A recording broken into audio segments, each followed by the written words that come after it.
And we are live. Good evening, I guess. I don't know. 6 o'clock on the East Coast, USA, February 8th, 2019. Going to knock out some quick head sketches. Tonight, I'm going to be doing a Ditko inspired half Spidey head, half Peter Parker. The Rhino, which that will be my interpretation of. I'm thinking, Ron, that could be a good profile maybe with the rhino horn. Perfect. And the big neck. And I did one of him before. Zablo remembers it. And then a Thor. So that's what we got lined up. So I see we got some people watching. I don't think anybody's... I don't have my chat ready because I know you monitor it quite well. Well, we have one up. It's from, I'm going to say this wrong, Glitchka Studios. Wants to know if you have a hand model. That must be Mr. Vaughn. Yes, that is my uncalloused hands. Actually, though, this callus here used to be, I don't mean to give you the middle finger, Vaughn. That callus there used to be a double. Oh, you know what? Bad planning. I didn't take the autofocus on. I noticed it was doing the Second City 3D effect there. So let me adjust my camera and get rid of that, because that can be annoying. Joseph comes in. He says, "Hey, John, sounds like some cool sketches." Yeah, I think we got some good ones, Joe. And let's see. I'm going to sharpen this just a little bit more. Don't know if that did anything. And then I'm going to get busy. So is Zablo joining us? I sent him a link.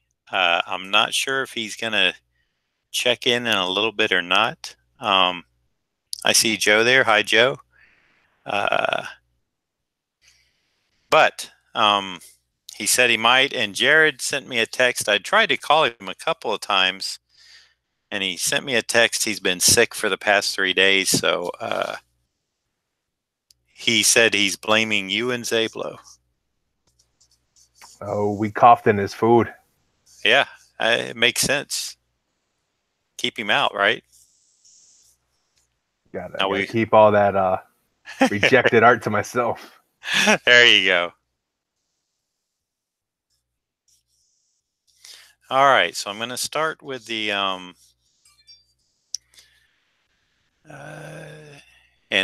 there's my man Vaughn hitting me up on Twitter. Thank you, Vaughn. He has I think he's going to design me a monogram or some sort of logo. We're going to do a little exchange. He's a good guy and award-winning designer, so I can't do it. I've tried. I give up. I was going to design you a monocle. Yeah. You look pretty fashionable in a monocle. Yeah, I could do that. The penguin had one. Yes, he did. And then I'd need a walking stick. Now, let's see. And I still have this piece of paper from the other day, so you can still see some ink marks, which is fine. They're not gonna affect anything. Let's put a brow line in, an eye line in, and let's see. Ditko had this on the one I'm looking at. And y'all could find this if you just Google, I think it was just Ditko. I didn't even put in Steve. He had this way of drawing Spider-Man's eyes that were very unique. I think they were probably only, McFarlane kind of came in and in a sense, he gave the Spider-Man costume a bigger eye, but in a different way. Ditko had more black, it seems, around his Spider-Man eye, and well, the one I'm looking at least has more black around it. But anyway, that's what I'm looking at to try to emulate a little Ditko. Interesting choice. I always have fun with what people come up with.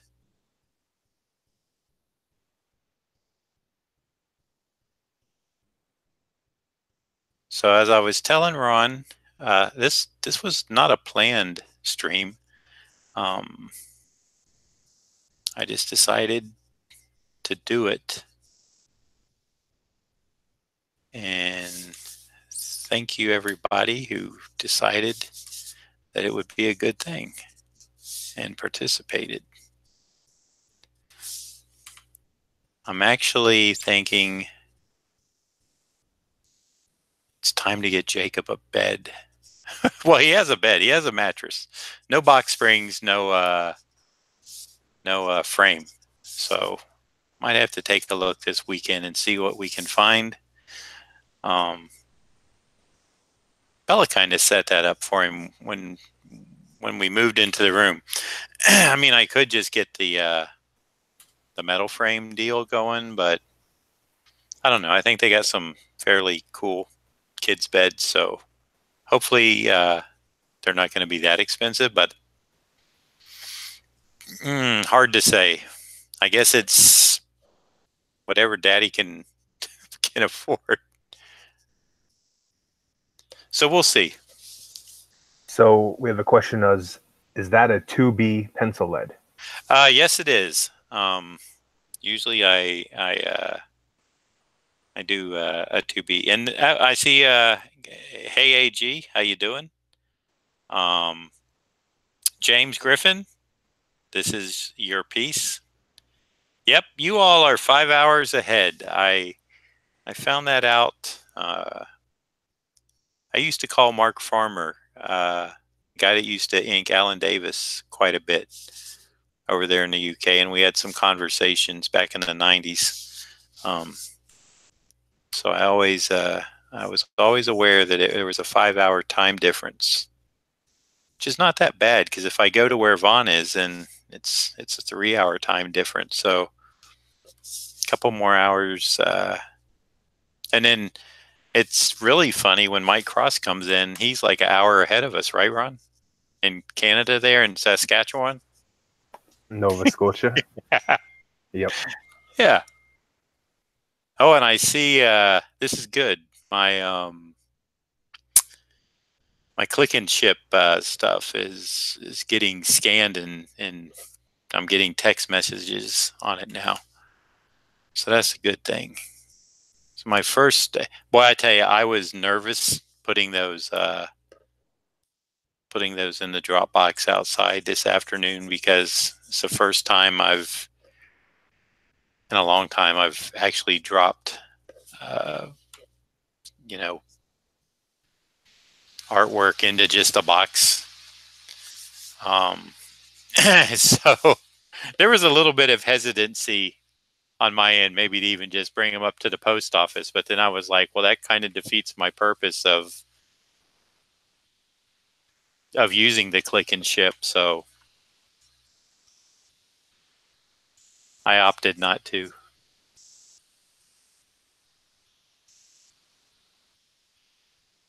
Hey, G, I saw you in there. Good evening.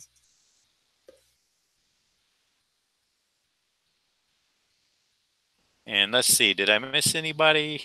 So James says, funny you mentioned Alan and Mark. I am lucky enough to have a really lovely half-mask Ditko-esque Spidey from Alan and Mark, one of my absolute favorite pieces. Oh, wow, nice. They were actually at the Terrificon in Connecticut last year that I was at, and unfortunately, it happens way too often at conventions. Everybody gets busy, and that's not the unfortunate part. The unfortunate part is you don't really get time to hang out or socialize with anybody. And some people, like, I think I mentioned it earlier in the week. I briefly got to speak with Dennis Cowan at the Dallas show I was just at, and I'd not seen Dennis in at least 30 years. He didn't recognize me, but I recognized him. So I can sneak up on people that way.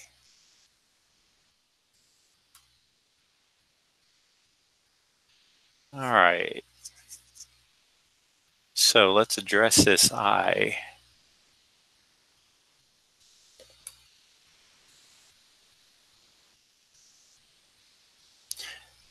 Yeah, for Vaughn, I try to use a softer pencil when I'm doing these so I can sketch a lot faster and looser, and I tighten up. I tighten them up as much as I can in the inking, with still trying to maintain a sketchy quality, although it's one of my one of my problems that I have as far as like totally letting go and getting that looseness that I actually love. But I try. I try my best. I try to make these fun and as spontaneous as possible. And I might have to, no, I think I'm good. I was going to say I might have to clean up some lines, but Well, that would just, Ashley. yeah. Ashley's in the room. She says, hello, everyone. Evening Hello. all. How you doing, Ashley? Good to see you in the room again. Glad you could make it, and hope your son might be with you also on this Friday evening or midday, whatever the case may be. And let's see, I will pull out, I'll do that when I get to it. Give Peter Parker that nice, Ron was telling me, because when I pulled up this reference, I'd forgot that during the Ditko era, and I don't know when it changed, that Peter Parker actually did wear these like round, let's just call them nerd or geek glasses, I guess, right, Ron? I mean, that's what Ditko was going for, I think, because you know Peter Parker was a nerdy guy.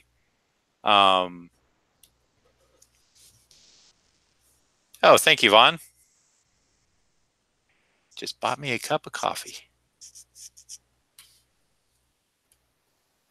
So yeah, Ditko, you know, really wanted Parker to be that nerdy outside high schooler, and I think they eventually got him away from that, which is kind of sad because that's, you know, that kind of made him more interesting when he had that second persona, you know, the confidence with the costume.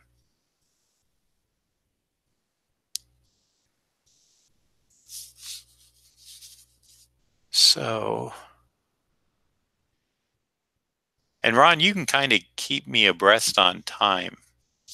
Not that I'm gonna like rush anybody's piece out, but I try not to look at the clock. But you can kind of give me a, you know, Little nudge. yeah. Mm-hmm. If I start getting into 2 hours on one, you can tell me, John, these are your quick ones.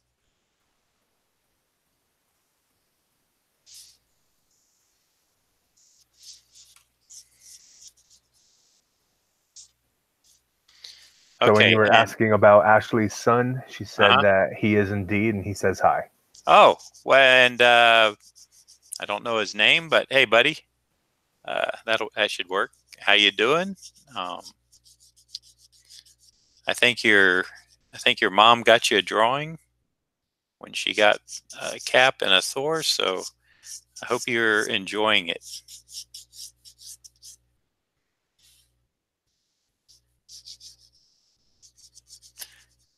got Parker in this suit and tie, and it's the narrow tie, like I used to sport in the 80s. The skinny tie. You know about those skinny ties, Ron? No, you're too young. I don't know about ties. I don't wear those. Well, I used to wear them when I got gussied up. How's that for a word? Vaughn will like that. Gussied. Jared would have liked me using that word. That's like a Jared word, right? Sure. Maybe, I would send Jared the link, but if he's all congested and stuff, I don't want to catch it. Snotty. Yeah. Coughing all over the place. Yeah, in our chat room, coughing over everybody. Get everyone sick. That would be kind of funny if he was sick and he was on a live stream, and then people were like getting sick.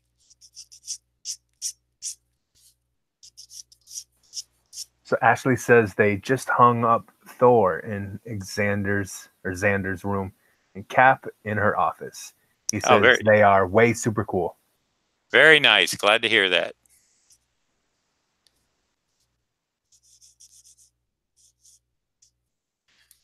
All right.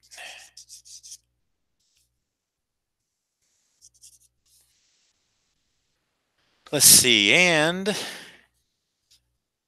Steve, Mr. Ditko, does have some. And I will do the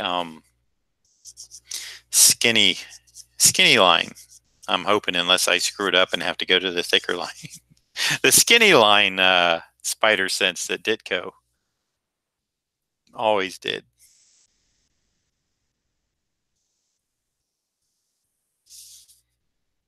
So I think I'm about ready to.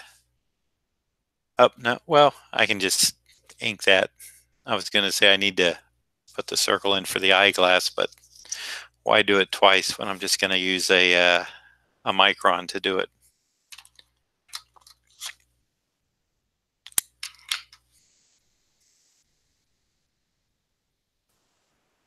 James says if Spidey is hitting the 2-hour mark, I'll most likely have passed out from exhaustion. Normally a boring 9 p.m.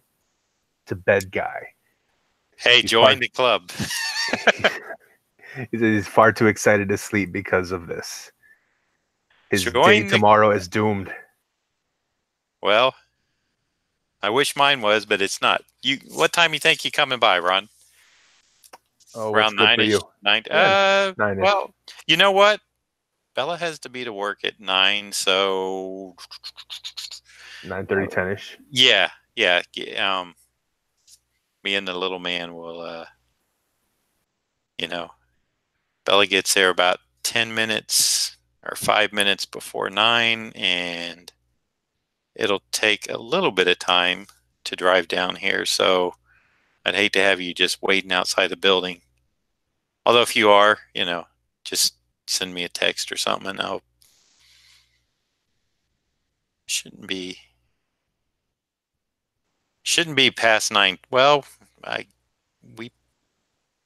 know Jacob's going to want to stop and get his breakfast, because that's, I always get him his hot chocolate and maybe an egg McMuffin or some sort of little treat, maybe over at Wawa or something.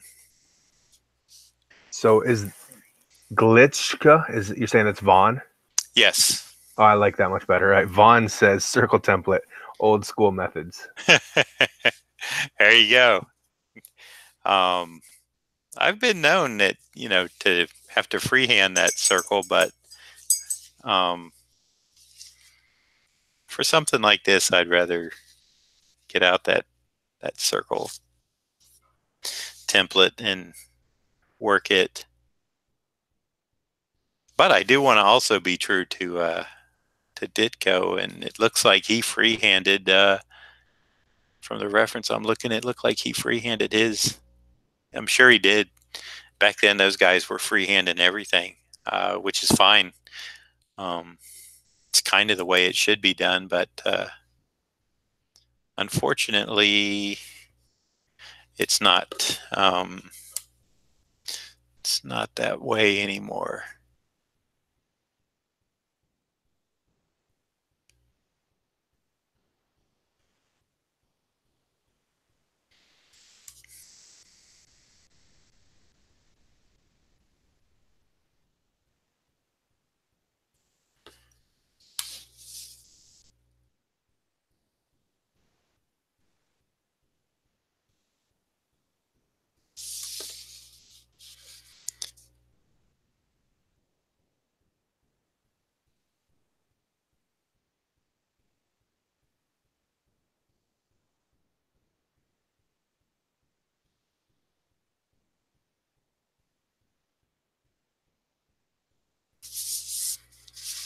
Hey, you know what I got today that I haven't used?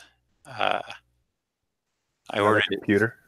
it. No, I haven't used that either. That's a shame. Syntec. What's that? A Cintiq? Oh yeah, I haven't used that either. Man, Okay, I'll stop.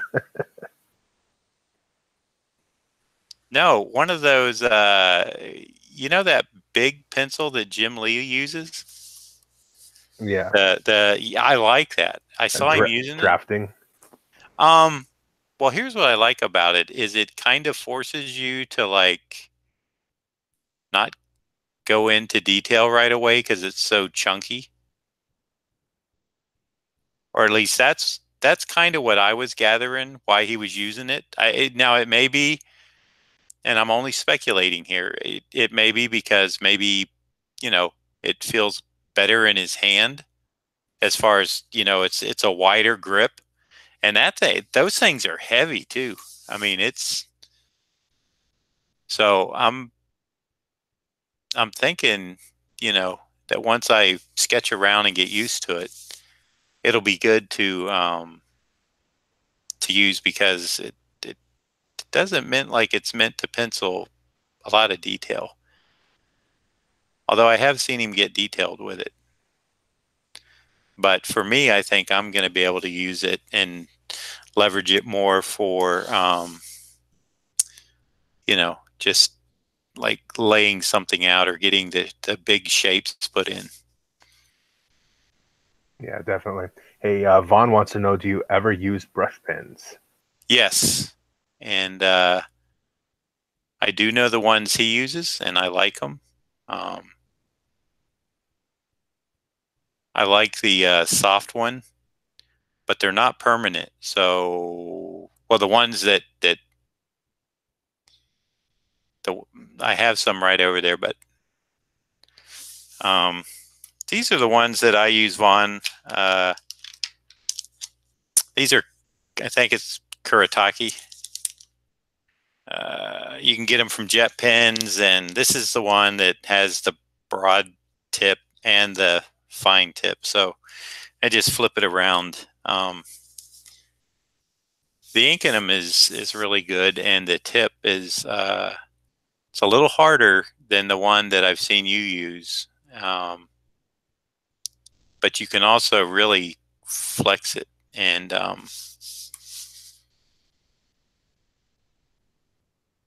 it'll spring back. They take a lot of abuse before they die, so to speak, before they go to the brush heaven.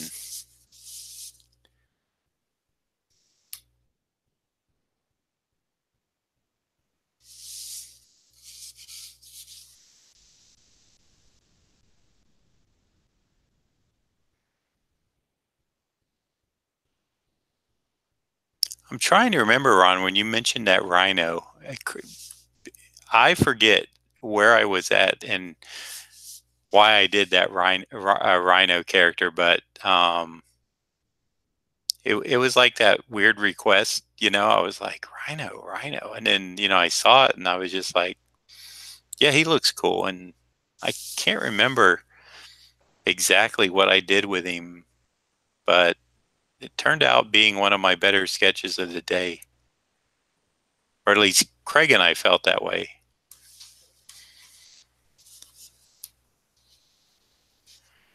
Maybe if he was here, he would remember. It could have been at a free comic book day that I did it.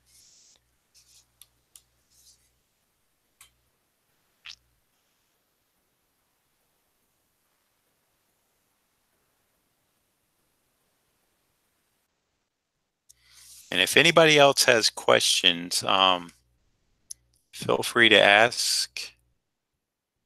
I'll see if I can't answer answer anything for you.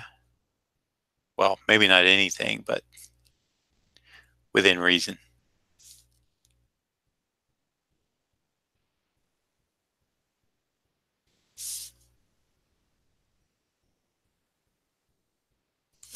Hey, Ron.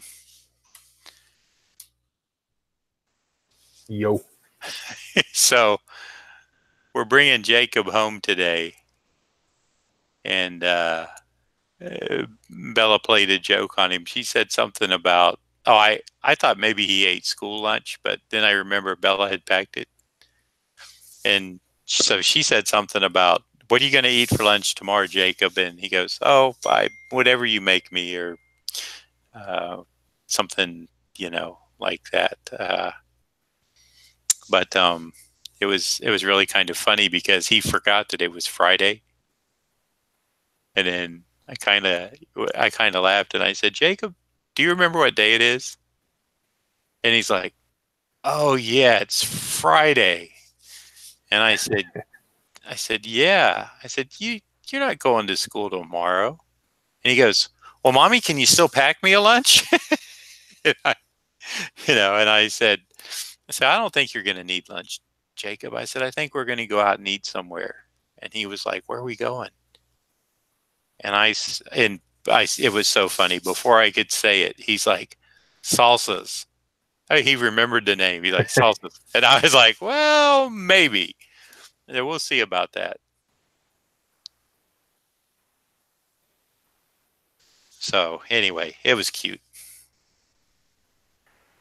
Ashley asks, how was the show last weekend? The show was really good. I did that show last year, and I was happy to be invited back this year.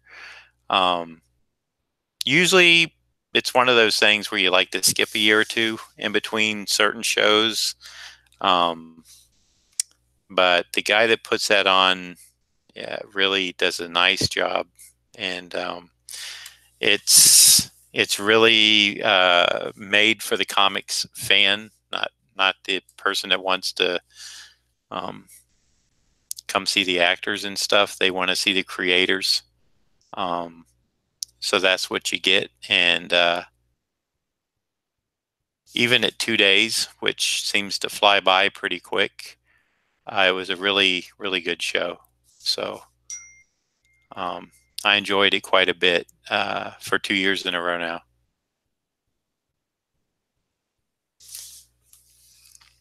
So I like the shows that focus on the creators.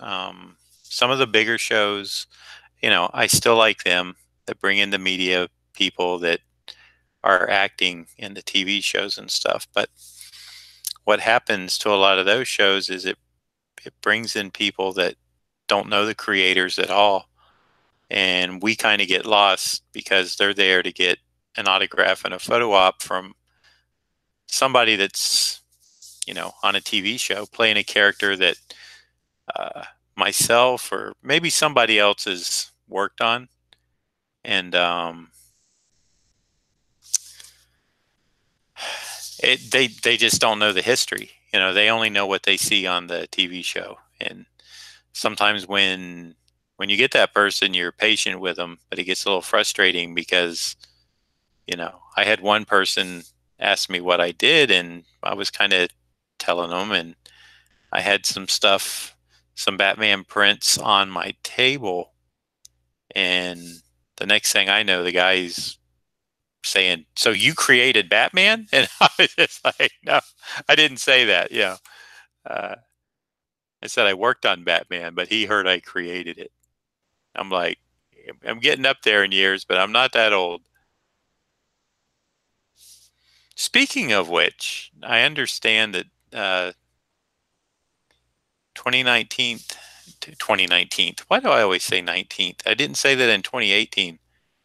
That 19, I think, just lends itself to it. But this is the 80th anniversary of Batman, which is pretty incredible.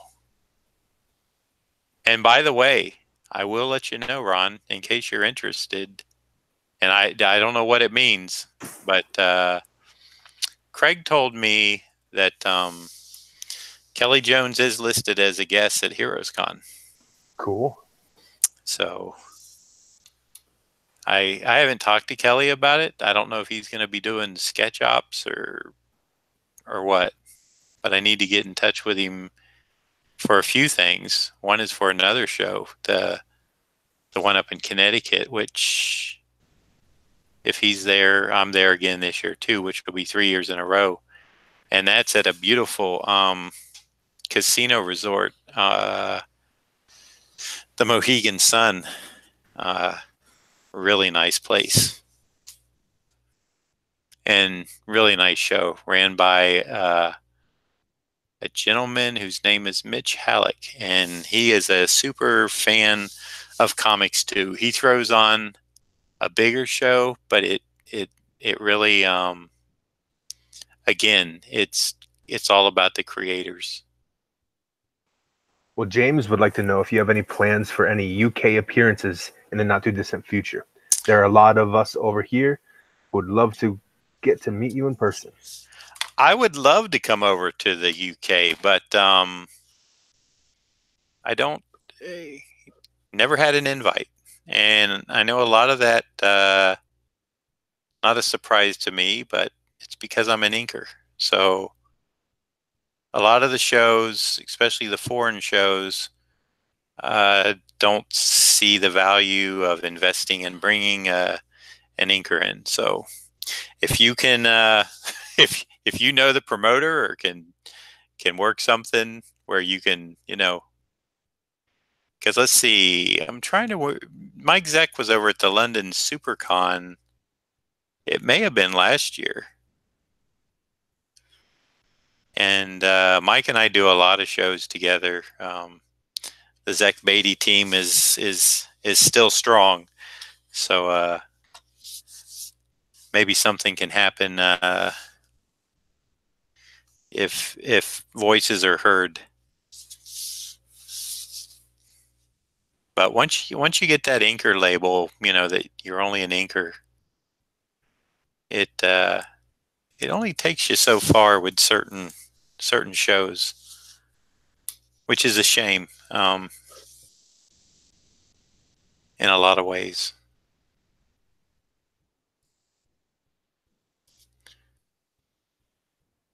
Luckily, I happen to be on a lot of projects that are well remembered.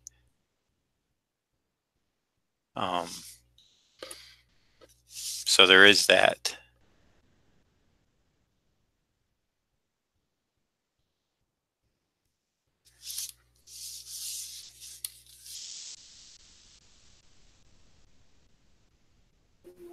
So Vaughn wants to know if the ink dries really fast. He'd be paranoid that he'd smear it. It depends, Vaughn. You get used to it.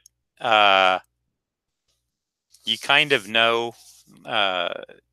You after a long time, and now occasionally I will touch a little spot that's not dry, and you'll see it'll get on my finger. And sometimes I feel it and I can wipe it off. Other times it may leave a little dot on the page. It's just one little spot that is kind of tacky.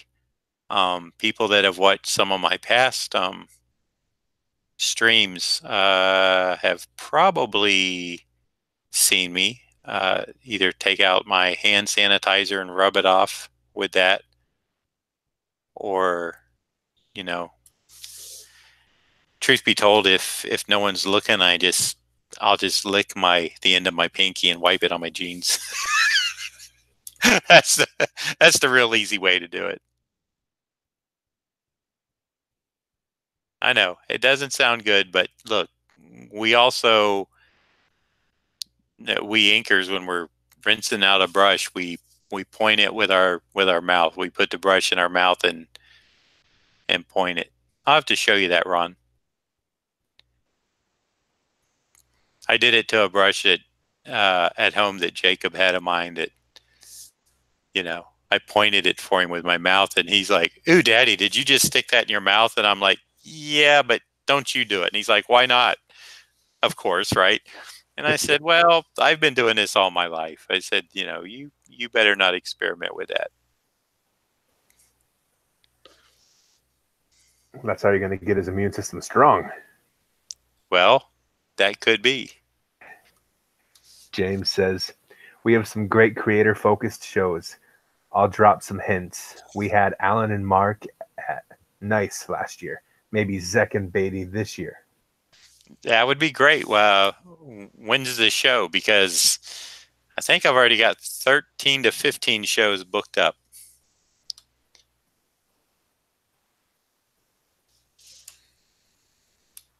Vaughn says he did that all the time, painting in gouache in art school. Yep, Vaughn knows.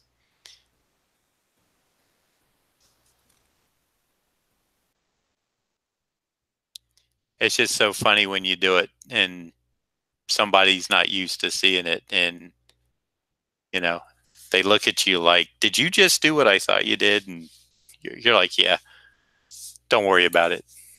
Been doing it for 30, 40 years."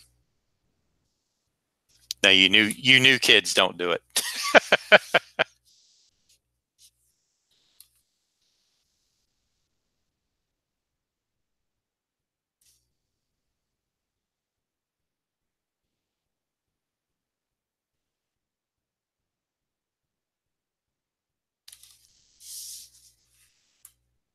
See that little patch of hair I put up there on Peter?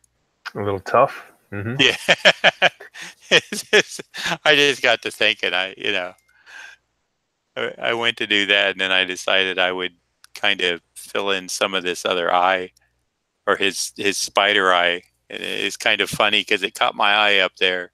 And I thought, uh-oh, speaking of blotting ink, I just did it. But it's my short-term memory. Mr. Ben Burns is in. He says, hey, John. Wow, Ben Burns. Hey, Mr. B. Welcome, sir. That's my buddy there.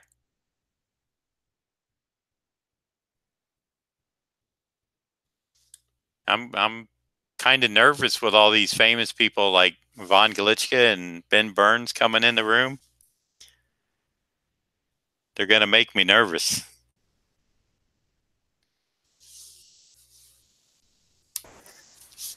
James says, our best shows are dotted around September and October time. That bubble in Leeds and Nice in Bedford are both a lot of fun. Let's see. What were the dates on it? Or the months? He said September and October. October might work. September, I know I got one show, maybe two. Yeah, I know I got two in September, now that I've just thought about it. So you saw Vaughn and Mr. Ben Burns going in with the haha, yeah, famous like a plumber? No, I didn't. Yeah. Joke's on them. Mario is pretty popular. He is probably the most famous plumber, wouldn't you say? Yeah. I would definitely say him and his brother Luigi. And Mario's last name is Mario, right? Mario. I did not know that. Well, it's the Mario brothers, and his name's Mario, Super Mario Brothers. So I imagine it would have to be. That is a good point. Luigi Mario.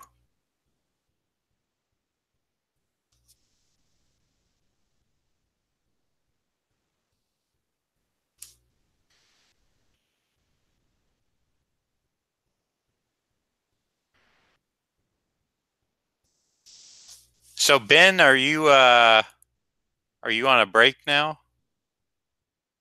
Chris is out, and Chris is in the UK right now, I believe. Chris Doe. Ron, this gentleman Ben works for Chris Doe, the guy you've heard me mention before. Yes, you have several times. Yep. And Ben is a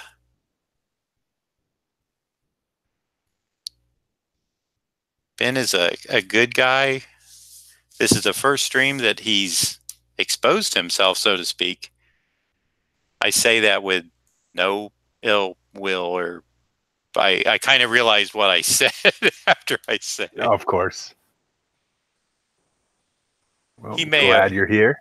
he may have peeked in. I think he's a Batman fan.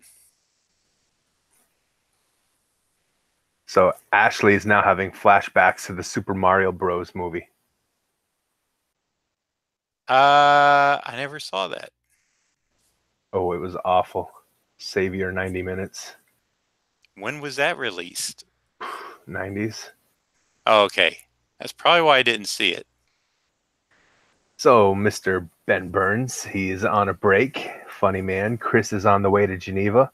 I'm heading customer service stuff and tuning in. Yeah. All right. Good deal.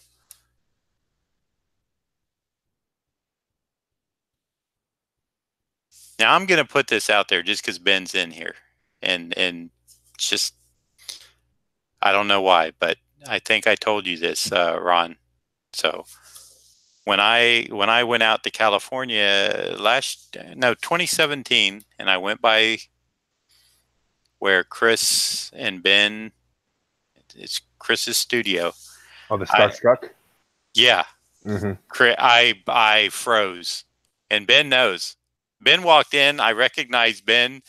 I recognized a couple other people, and I think Ben recognized me, and I was nervous. Ben is the one who told me about drinking seltzer. And speaking of that, I'm going to have a little bit of my LaCroix lemon seltzer, sparkling, whatever it is. Yes, again, this episode is brought to you by LaCroix. We'll get that sponsorship one day. It's going to come.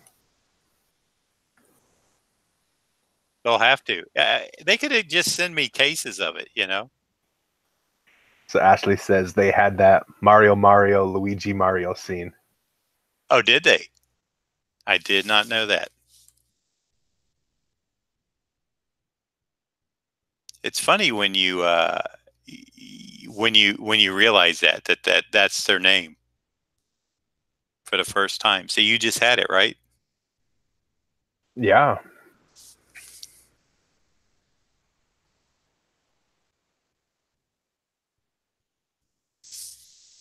So this is a number 3 brush, Raphael, 8404. I'm inking with now. It's one of my older ones, but it's given me a lot of good life. I got some replacements coming, but it's funny. I've mentioned this before. Whenever I talk about replacing a brush, it seems like the old one kind of springs back to life for a while. Gives me another month or so of life before it just totally finally gives up. It's like, no, John, no, don't. We're not ready to leave your hands yet.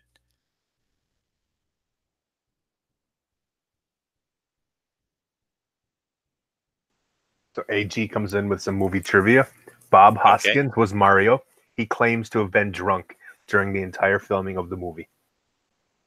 Was that live action, or was he doing the voice acting? No, it was live action. I mean, they filmed it as humans. I did not know that. But that shouldn't surprise too many people. I didn't see the movie, so interesting though. Interesting fact. I would have thought that would, because I know just from Jacob watching on Netflix or something that Mario, or maybe it was YouTube, that Mario did have a TV series.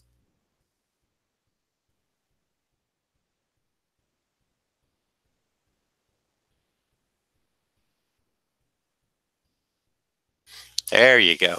That's a hold your breath drawing a line with a brush and a steel ruler line. So yeah, I didn't even know. And Pac-Man has a TV show that Jacob watches on Netflix. I suppose that would be hard to make a show about. I've never watched it, but they've got a whole little cast and everything going on, and quiz Jacob on it tomorrow. He'll tell you all about it. He seems to enjoy it, although I think he's watched all the seasons now, and I think he's done with it. Well, maybe he should do a review. YouTube review.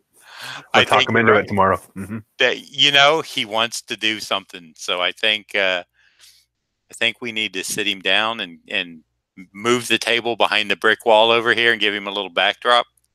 It's a nice wall. That's a great spot. Yeah. Or Ashley says, go ahead. He wants to share his screen too, so I think we can do that through these Google things, these Google Hangouts. So Ashley says Xander watches Pac-Man 2. Oh, cool.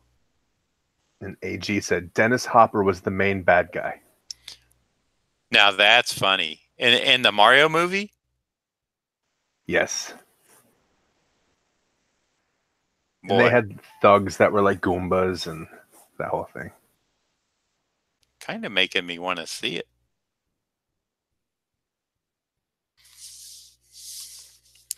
Hey, if Ben is still in the room, are you guys still going to do any more of the one sheet? I really was enjoying that on their channel, The Future. They were taking one sheets for movies and doing a critique of the design and the typography, and then they also had like little facts about the movies and stuff. Through I'm thinking, was his name Stuart? It was good. I really liked that little feature they were doing. It ran about, I know they did about 5 or 6. I think the last one that I can remember seeing was the Bob Peak Apocalypse Now poster.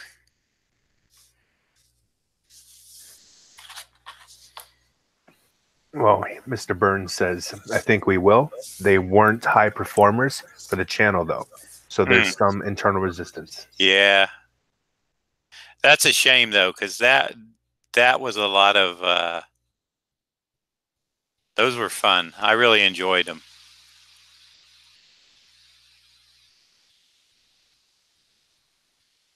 Well, they enjoyed doing them. I'm sure they did. They looked like they were having a blast. But I also know about the audience retention and performance and stuff like that. They've got a huge operation, so if something's not performing well, they just can't afford to keep it in motion. They got to move on to something that will.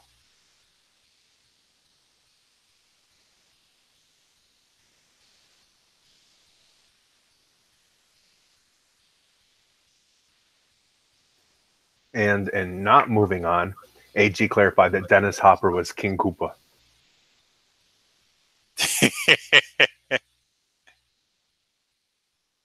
That was my transition. That seems like something that somebody probably has on YouTube, like an edited down version with, there's got to be some good parts, right? Well, maybe not.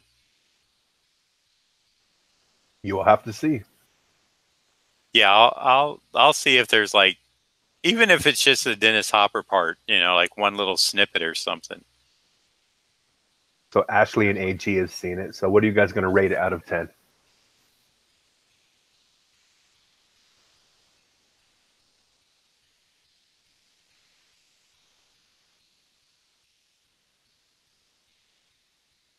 8 out of 10? Is that what you said, Ron? No, rate it. Rate it out of 10. Oh, I thought, okay. Like, I give it a solid 2. Wow.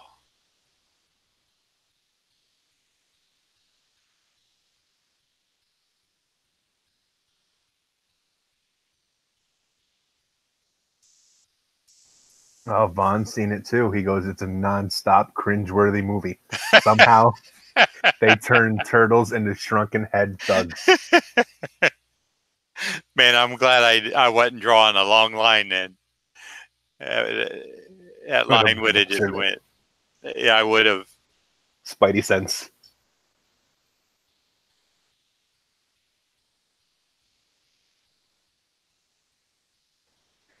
So Ashley says she likes it for the nostalgia's sake, but she'd rate it around a 2. You know, the animated series was not that good either. The animation was really subpar.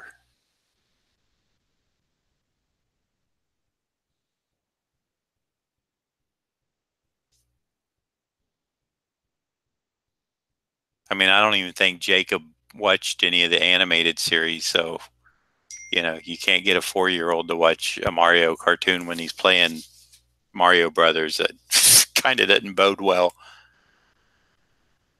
All right, here's some more trivia about that. As AG says, if you've seen the movie Face Off, they reuse the boots for the scenes when they're in the prison.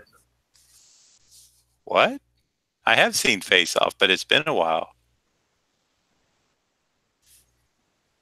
That he's talking about the Mario movie? Yeah, it sounds that way. The boots were used in the Mario movie? They reused Face Off props for the movie. Wait a minute. Which came first? The Travolta Face Off movie is what I'm assuming. That's what I'm assuming as well. Man. Well, Mike Cross is here. He says, John Beatty once hit me with a chair when I suggested hand jive was overrated. That's right. Especially us, the Southern hand jive.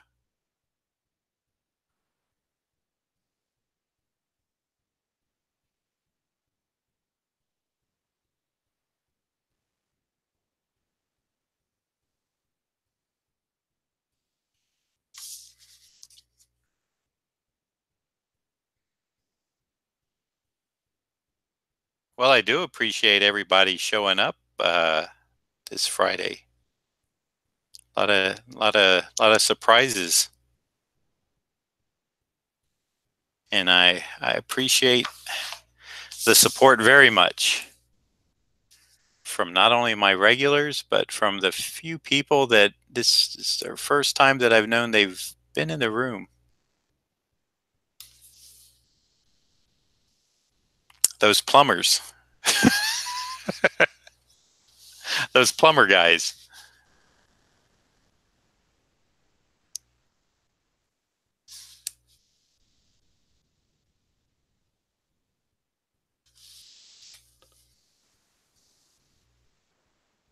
Ishmael Baum is in the room. Hello, Ishmael. How are you tonight, or this evening, or this morning?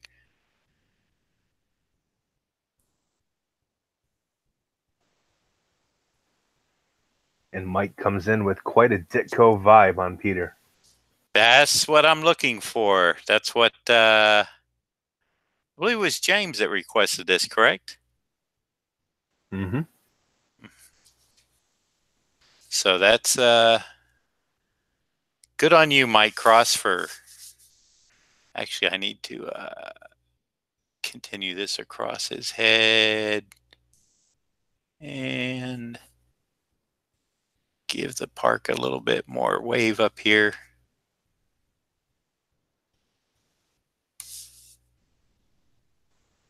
Ishmael says he's doing pretty good. It's 6 p.m. in Costa Rica. Wow. All right. 6 p.m. here in Florida. So 7 now. Oh, is it? Just about. Well, I'm doing pretty good time-wise here.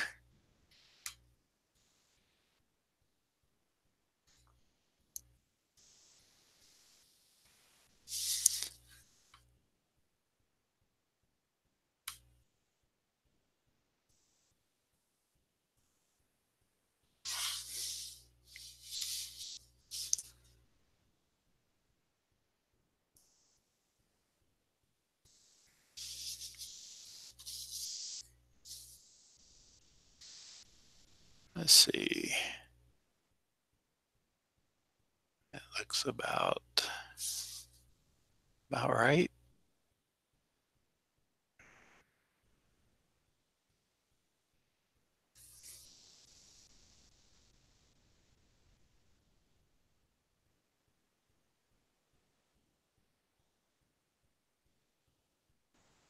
Yes, he does, James. He says you've got a truly international crowd hanging out with you this evening.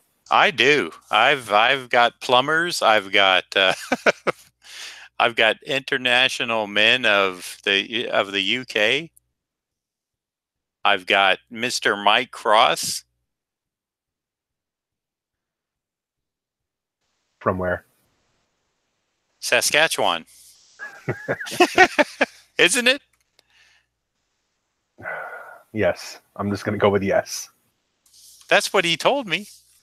Nope. Nova Scotia. That's his mailing address. It's not even close, is it? I think we looked it up on a map. I think I've showed it to you twice on a map. Yeah, and it's quite a distance, if I remember correctly. I mean, like, you know, a plane flight. AG says he'd rather be in Costa Rica. And I bet he would be. AG, what's your weather like? I think we'd all like to be in Costa Rica. He wants to be watching this poolside. Fill up the bathtub, AG. There you go.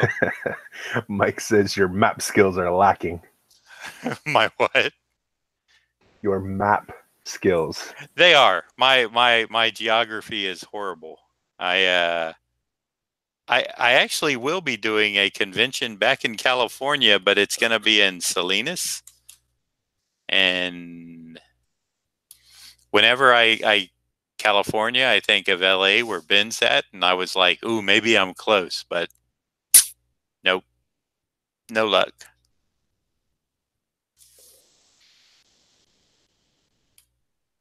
I would love to make it back out to the LA area and see those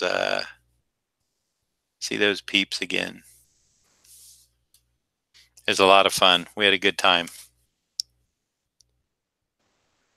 Vaughn wants to know if Mike searched for the Oak Island treasure. See, Vaughn knows these obscure things. And AG sitting pretty at 11 degrees with a low of -2. Oh my God.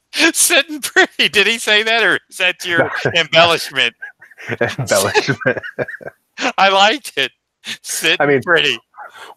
I walked into my house, it was 83. I forgot to turn the air on. Oh my God. We're in the 80s and he's well below freezing.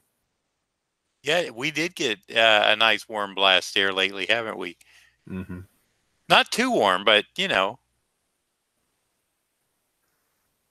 Mike lives about an hour away from the dig site. Wow. There you go, Vaughn. An hour away from the dig site. And I guarantee Mike Cross has been digging there. What do you look for at that site? Bones? Treasure? I don't know. Well, Vaughn said idea. Oak Island treasure. But what is that? Molson. Oh, I hate Molson. I've never been able to finish a bottle. I told that story once before, though. I've ordered it, and I can't do it. Mike says pirate booty. Well, so I was right then, right? It is buried like treasure. Seems that way. Hmm. It'd probably be Viking then, right? Or maybe French. Yeah, I bet it's French. Vikings really didn't have any treasure to bury, did they? Maybe when they're done pillaging. Well, that's what I was going to say. They pretty much just took everything with them.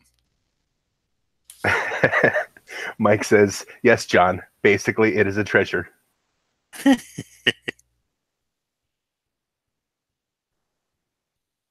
Hey, I just like the Instagram photo of Mike Cross that he's wearing a shirt, and I can't remember what it was. He'll remind us, and said, "Hey, it finally fits me again.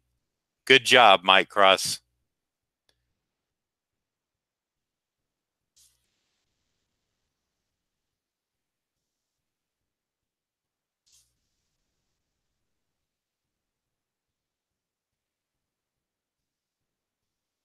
You know, it was probably payday yesterday. Mike Cross probably, I hope everyone got their money.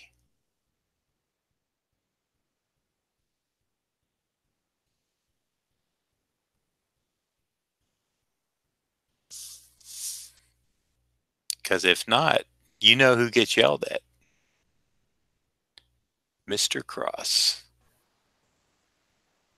Well, Mike says it's a Hellboy shirt. He says, thanks, bud. Says That's what it. Yes, and it was a watercolor like deal. Corduroy Mafia are all losing weight. Yes, we are. Did I tell you that story? The Corduroy Mafia? I'm sure I have. I believe so. It was about all of us. We kind of had the one thing in common of my old stream back on Ustream. my my old stream back on Ustream. Ustream, I stream. We all stream at Ustream. I was talking one night and talking about having to go to Sears to the Husky section, and we had to buy these horrible, you had like your olive color green and a copper rust color corduroy pants, and nothing looked good, but it's all that would fit you.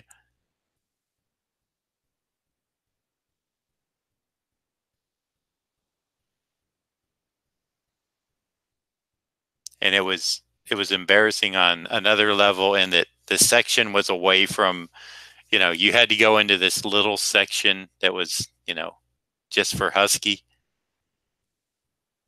So they isolated you out, and you had to do a walk of shame to get to the area. Exactly. And this is one of those, oxymoron? I mean, probably not. It was slim pickings.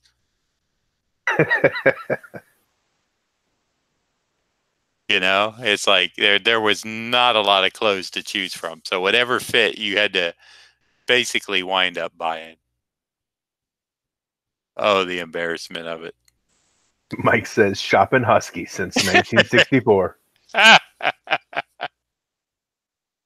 Hey, the Sears here is closing down. So where was I at? And we actually had to take Jacob over to the Husky section. Bella and I did. They had a little section. And when I went there and I saw Husky, I was like, Flashbacks. Yeah. I was like, no.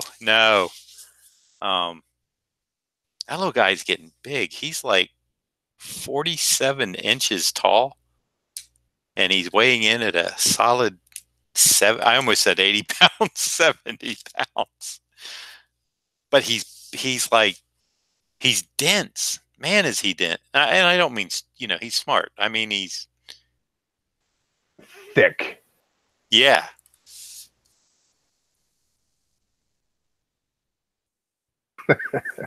Mike says you should have called Zablo right then and there. Oh, with the Husky, when I was in the Husky section? Maybe Maybe that or the Sears closing down. Oh, he knows about the Sears closing down.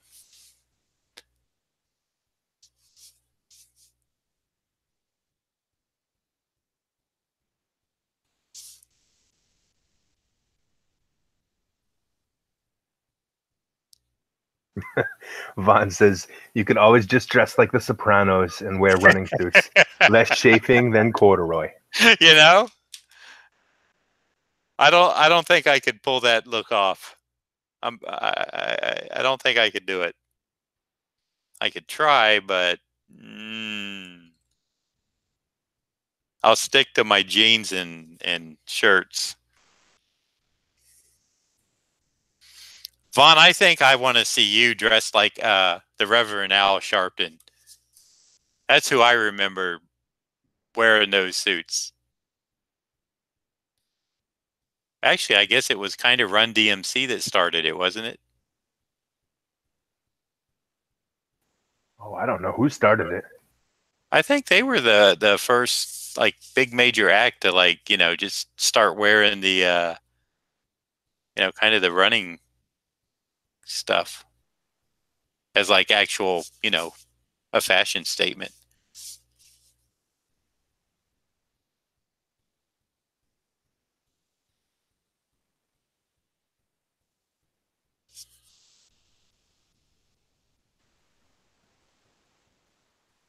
Vaughn says he looked healthier when he was fat. He did or I did? I don't know who he was talking about. Let me see. What did he write? He looked healthier when he was... Oh, I think he's talking about Al Sharpton.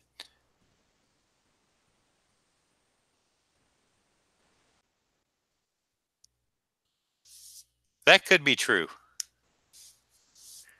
Vaughn says Al, not you. Yeah.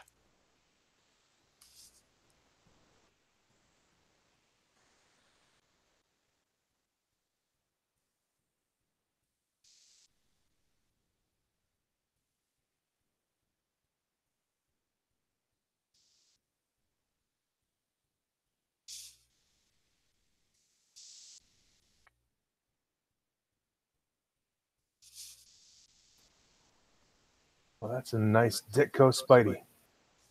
Well, thank you. Was that your comment, Ron? Yeah. I know you didn't cite anybody on it, but well, I am working from my iPad. I pulled some reference up, so it's not like I can just sit down and, kind of mimic Ditko without looking at something. So Vaughn says you're like Baloo from Jungle Book.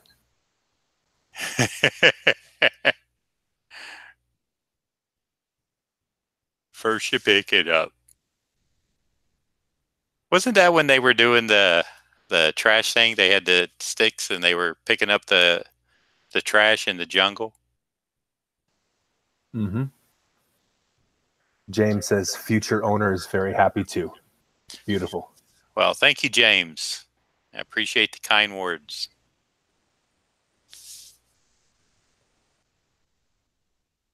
This was future with an E. All right. Because of Chris and Future. Right.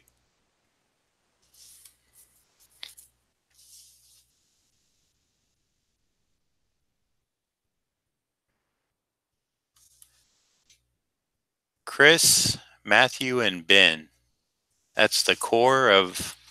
Vaughn was there on the... he got his own talk. He got interviewed. I think they need to have him back on sometime if he's back in the area.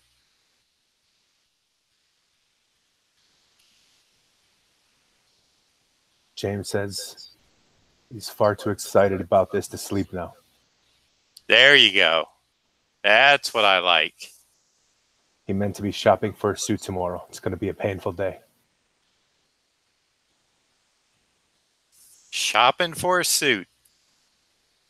You know, I don't own a suit. I probably should. Why, you may ask? I don't know. I think I would like to have one. And I guess you didn't ask. I just threw that in there. I did what you did earlier about sitting pretty at whatever. I embellished it some. Your embellishment was very good on that, though, Ron. I really thought that that AG had said he was sitting pretty at what was it? Some minus 11. 11 degrees, but -7 or something. -2. He had low of, yeah. Oh man! Wow. Well, Vaughn says hopefully he'll be less sweaty.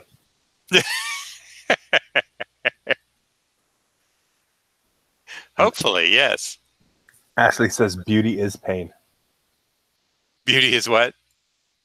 Pain. Yes, it is, darling. I'm doing my Freddie Mercury. I loved it when he's going around, darling.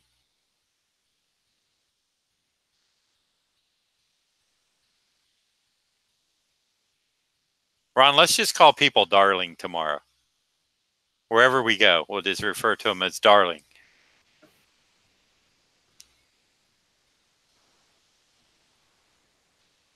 I'm trying to think if I can do that. I know. I was going to say, I got too much dead air on that. I guess that's not going to play. I was having to think it through, you know. Yeah. Can I really call somebody? I don't think I'm Southern enough to do it. I don't think Freddie was Southern.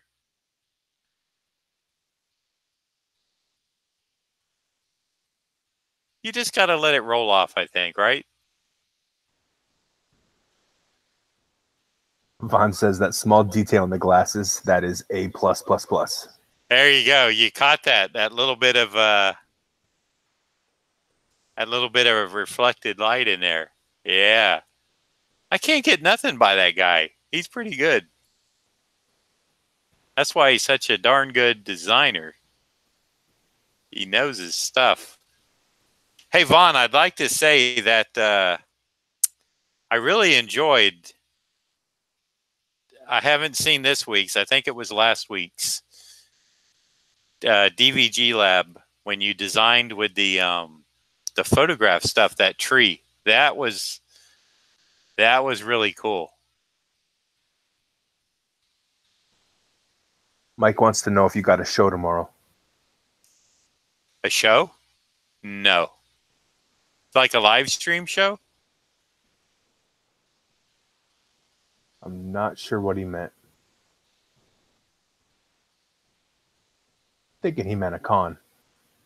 No, I'd be on the plane or at the hotel of the show if I had one tomorrow.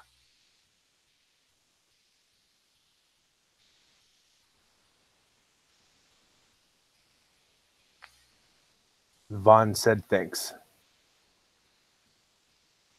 Yeah, it was really cool. I'm going to have to try that on something.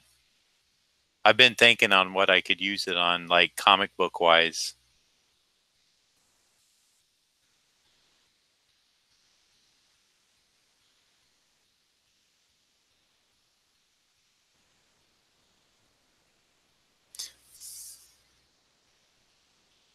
Ishmael says he's loving the Spidey sense, darling. There you go. That didn't sound natural. Okay. I didn't add it in. Read it again, Ron. Loving the Spidey sense, darling. Nah, see, you're not getting it. It's got a flow. Here, let me try it. Loving the spider sense, darling. Now, see, I went too high up. It was almost like a question. You got to get that darling at the end, you know? Maybe cut off the G. Darling. Darling. Yeah, that might work. You know who could do it? Jared. If he wasn't all sick and congested and...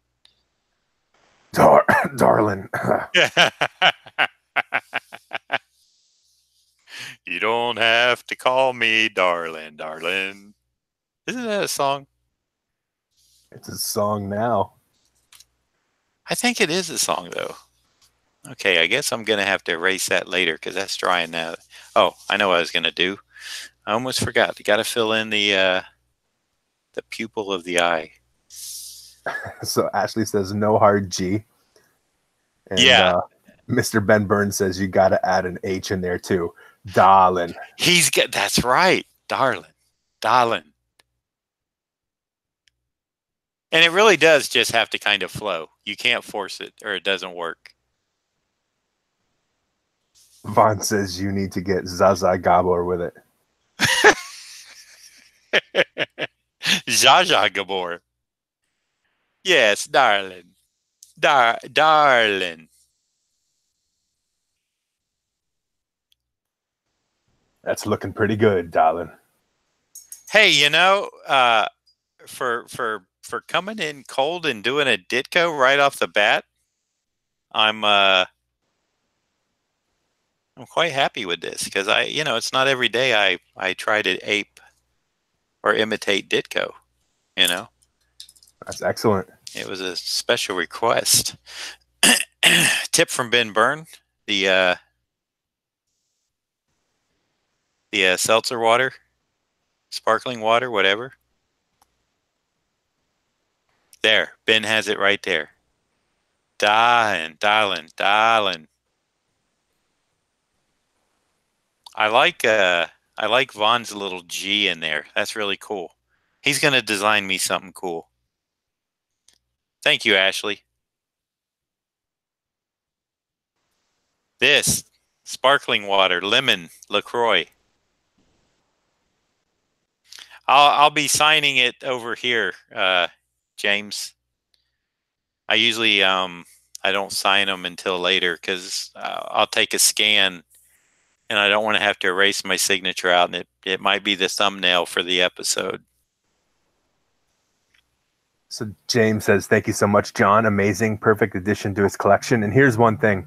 He is going to be excited to actually see this in person because these in person are so much better than what you're seeing right now. Okay. Yeah, the camera lies a little bit. I think I can go ahead and erase this now. That little refreshing sip of sparkling water there. Now watch, I'll hit some wet area, and I shouldn't say that. Well, James wants to know if you can sign it to him, to James. When you yes. Do me one favor, James, just because. Could you, and I hate to ask this, but could you email me that reminder? I'll remind you tomorrow. Okay. Oh, and Fawn says this is making him nervous watching you erase. But he said, looks good, darling. Thank you, darling. See, what happened was, for those of you who didn't know, I watched Bohemian Rhapsody on the plane out to Texas, and I didn't, I never really followed Queen. I knew their songs, I knew of Freddie Mercury and stuff, but I didn't know the story. And I thought the movie was well done, and the guy that played Eddie Mercury, I thought did a really good job. And I just loved it when he finally just gave in to who he was and, just kind of took over. Okay, so do we want to go Rhino next or Thor? Thor. You want to be last, right, Ron? If it gets too late, you can cut out Rhino. And do it tomorrow. So did Bohemian Rhapsody, did it end off with Who Wants to Live Forever? You mean the song? Yeah, like by Queen. The very last one where he was real thin and stuff? Was that? Because no, well, I don't know if anyone else has been out for a while. I've not seen it yet. I don't think it's out on DVD yet. No, and you know what? I think coming back on the plane, it was already gone. And I think that, was it Grammys it got nominated for?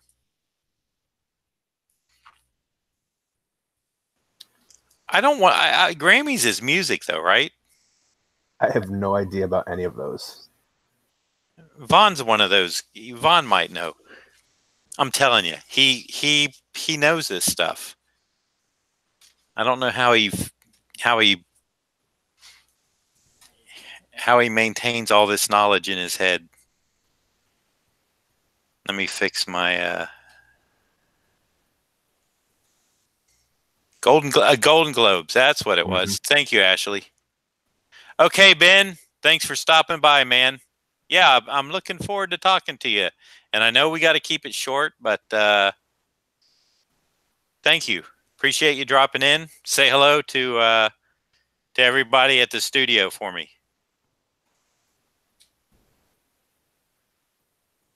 Okay. Thor. So it's digital. It came out January 22nd. Blu-ray DVD February 12th. Okay, so that's next week. Yep, so that's when I will see it.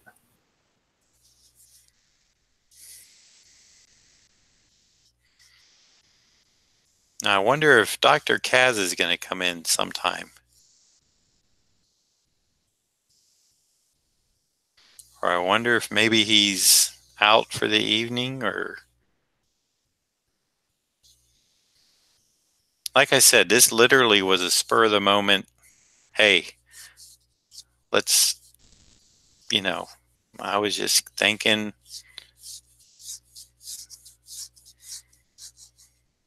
I thought Sean would show up. Although, hey, by the way, I guess this is more for Ron, but for anybody that's interested on Facebook, they recorded that Mike Mignola. It's about a 2-hour. I haven't watched it yet, but I did see on the Facebook page they got for him that they did record it, so it's available for replay. So cool. You be able to watch and listen, and I'm sure it was interesting.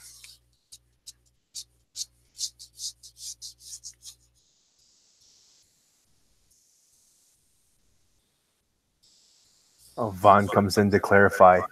Movies is the Golden Globes, Academy, and Razzle. TV is Emmys, and music is the Grammys.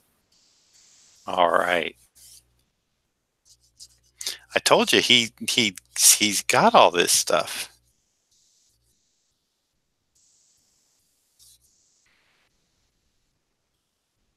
He is the gnome of knowledge. He'll kill me for that. I had to put it in there. Is he short? No, I'm just joking. It just sounded good. Gnome of knowledge, didn't it? Gnome, like garden gnome? Yeah, like one of them little statues. Just for fun. I'm just having fun with Vaughn. I better behave. He says Google knowledge on that. Oh, really? Wow. He says he is kind of gnomish. Let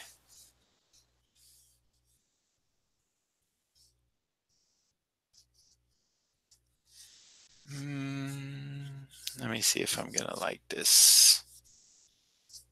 I'll go a little bit more.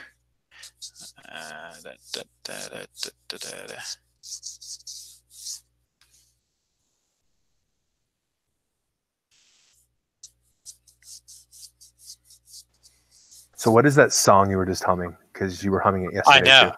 Was I? Yes.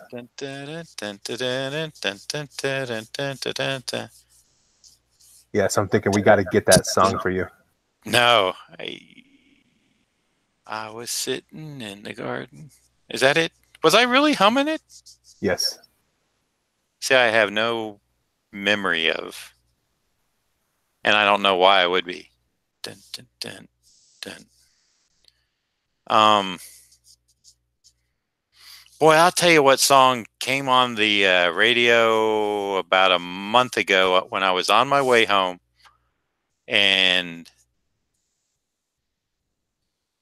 it was almost over, and I sat out in my driveway and listened till it was over. Was a song by the Cranberries.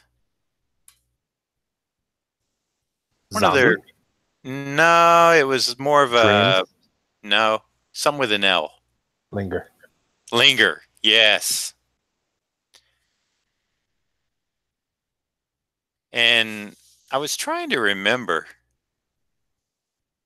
was the girl that sung that song, was she the same singer from 10,000 Maniacs? I don't think so. Well, you know what? You're right, because I think they had a few different singers, right? If I remember correctly, I think. Well, Sean's here and he says that's a different band.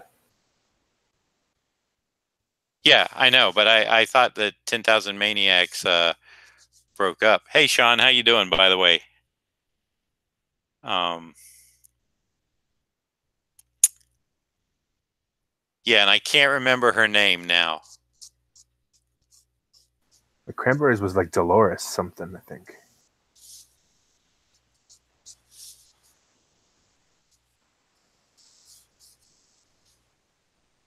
But I really like her voice. Mm-hmm. Dolores O'Riordan.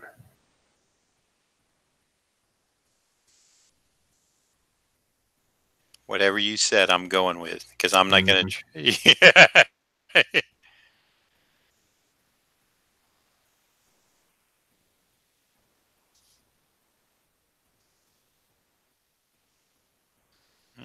So now, see, I don't even remember that song I was humming. That's out of my head now, because that Linger song was good. I wish I could hear it right now, kind of.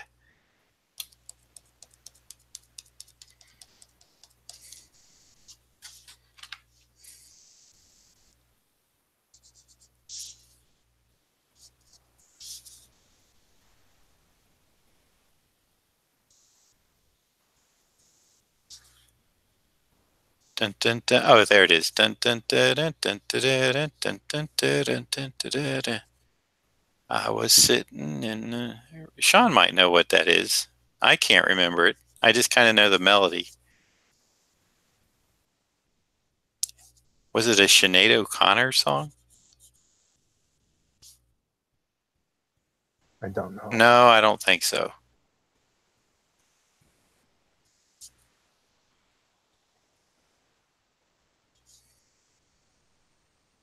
Oh, jealousy. Dun, dun, dun, dun, dun, dun. Wasn't it jealousy? That's getting that's annoying me now, because I didn't know I was humming it until you said that. Now it's like,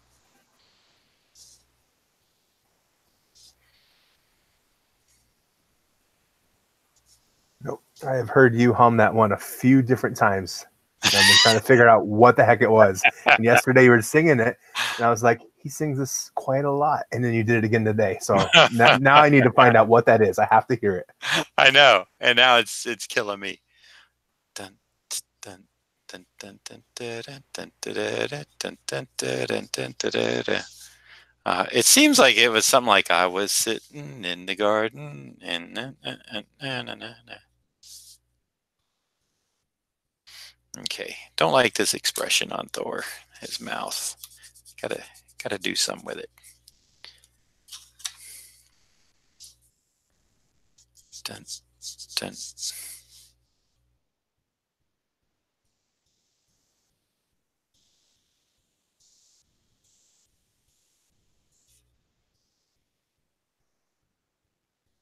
Sean says you're singing Tom's Diner by Suzanne Vega. That's what it is.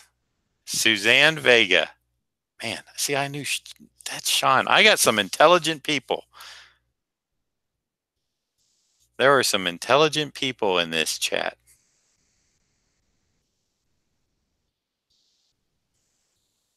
or some people that are Googling like Vaughn, like a madman.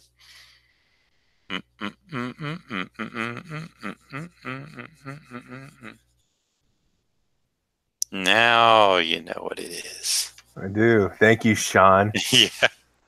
So tomorrow we'll be listening to Boy. this while he reads the lyrics. Yeah. I heard that is how you get rid of a song stuck in your head, is you have to read the lyrics and hear the song. Really? In totality, yeah. That's interesting. So I'm going to see if this works.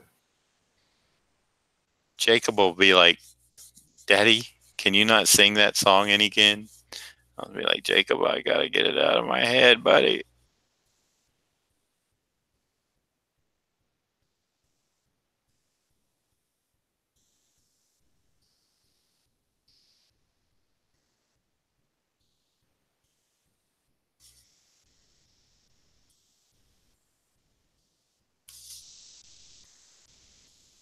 All right, why is this mouth giving me such a problem? Keeps. Okay, when in doubt, start over.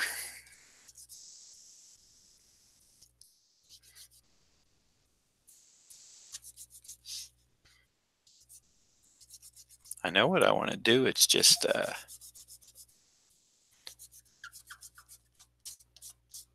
it's never easy. Hey, Sean says it is a great song. It definitely has a Cranberries vibe.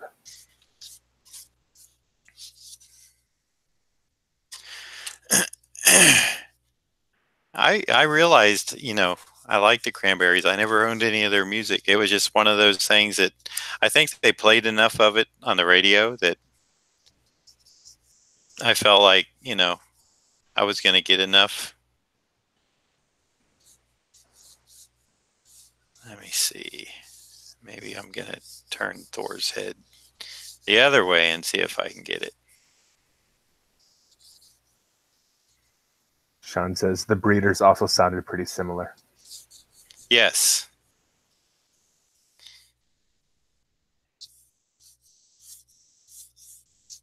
Yeah, there were a few groups that kind of had similar sounds, and I would always mistake them for, one or the other. I knew it would be like, well, it's either one of these 3 or 4 groups.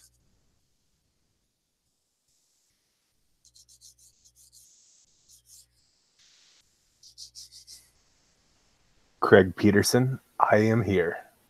Hey, Craig. How you doing, bud? All right. Thor's giving me problems. The thunder god, the god of thunder is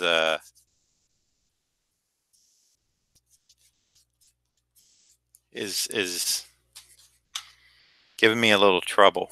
So I think it's that 3/4 view. I'm struggling with it. So we'll just go a little straight on.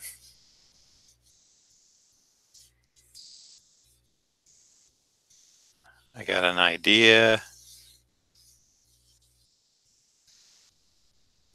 Well, I like that 3/4 view, and I think your first go of it, I mean, you were pretty much on.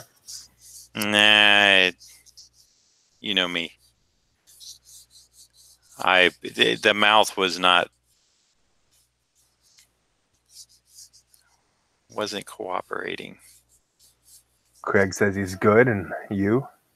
I'm doing well, thank you. Better than Jared.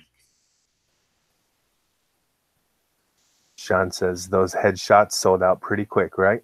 Yeah. Although it was funny because I had to double check because I was fixing to post it and I saw Sean's tweet that said they're sold out, and I'm like, no, they can't be because I haven't got anything, and I actually changed the URL to the page that led you right to it. So if people were refreshing that page, it wound up being gone, and they had to. Sean said just do a Thor frog. Hey, that would be cool. Ashley says Throg. There you go. I did a Beta Ray Bill for Ron. I already got him done. that was fun. That was the first Beta really Ray good Bill one. I ever done. It was. I actually looked at that again the other day and said,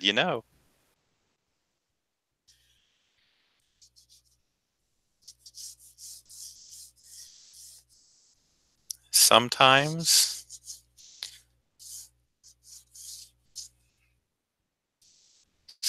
you surprise yourself. And sometimes... I can see that Beta Ray Bill. What's that? And they can go back and see that Beta Ray Bill. Yes, they can. On episode... and this is the daily live draw. I can't remember what episode it was. Now my pencil just swung up like Thor was given a nice grin, which would be nice for Captain America, but I don't see Thor like as a smiley guy. He's more of a...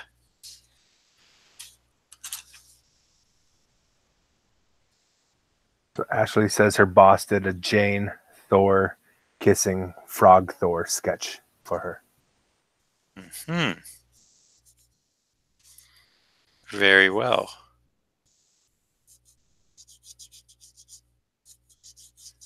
Nice straight nose.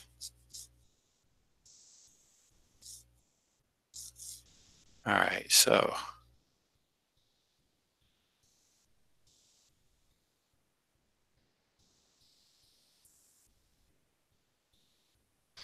see, I need to get these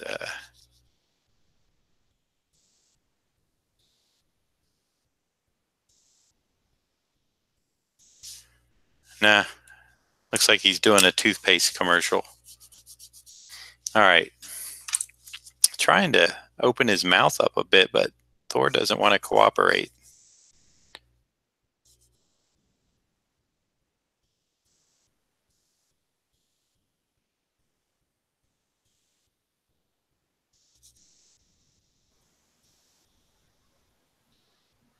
So Craig asks, who is talking beside you? Oh, that's Ron. The other voice is Ron, Craig.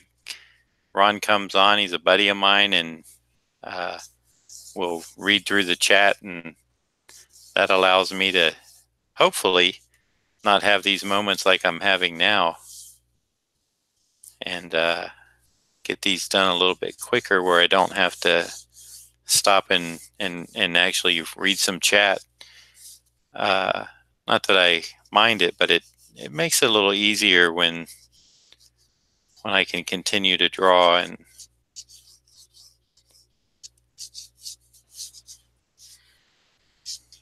rather than 6-hour streams like you used to do. Getting done at midnight. Yeah. Well, it happens. Oh, this is fun. Yeah. Although the next day was not too fun. Horrible. So Sean says, talking about Beta Ray Bill, he's supposed to maybe be in the new Avengers movie. I know you'd like that, Ron. I think everybody would like that. I think I'd heard something about that. Let's see. So that's going to have to go up higher. Dave Coe is here. He says, Ben Burns, you still watching? Hey, Dave. No, Ben actually had to cut out.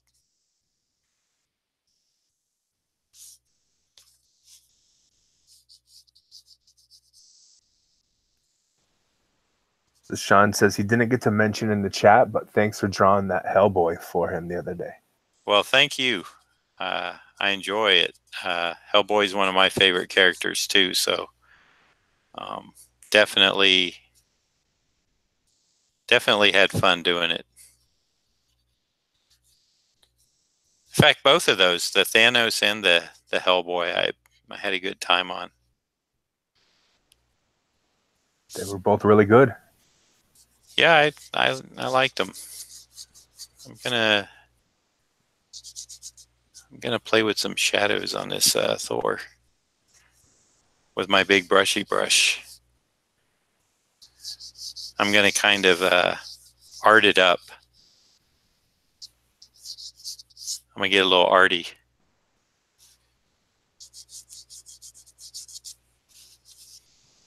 So Sean says he actually went to 2 different Mike Mignola lectures over the I past few days. I know he went to the one that was it at the graphic or the school, and then he did the one at the Illustrators. and that's right, the Society of Illustrators, and then he went to the one that was at a library or something in New York. The other one, very cool. He says tomorrow he's actually going to a signing with Neil Adams. Well, I had my signing with Neil last weekend. Saw him there. I didn't have my son, so Neil told me to get lost. You start renting children to bring with you. Just so Neil's nice to you. No, he likes Jacob. All right.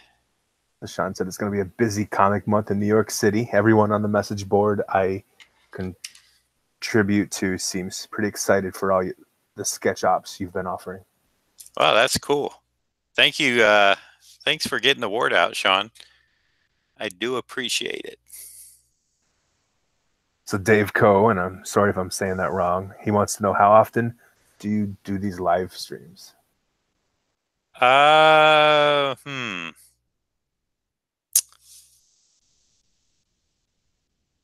Probably what? At least around 3 a week, Ron? Yeah, depending on the week. Yeah. I would say 3 a week. I was doing a daily one for a while. That got a little bit tough, only for the fact that I had to figure out the time, and then the timing, was not working out the way I'd originally planned it. It was beginning to get some traction. Then I had to change my time, and then people got used to that, and then I kind of had to change my time again. So that's never good. That's never a good thing. And these that I do, they're just kind of, well, usually, sometimes on a lot of Fridays, we do try to get together. Maybe myself, Ron here, Jared, the yard sale artist, and my friend Craig, and there's another guy, Pat. And we kind of get together and draw. Jared and I draw, and Ron and Craig and the other guys, we just chat whatever comes up. Mostly it's about comics, though.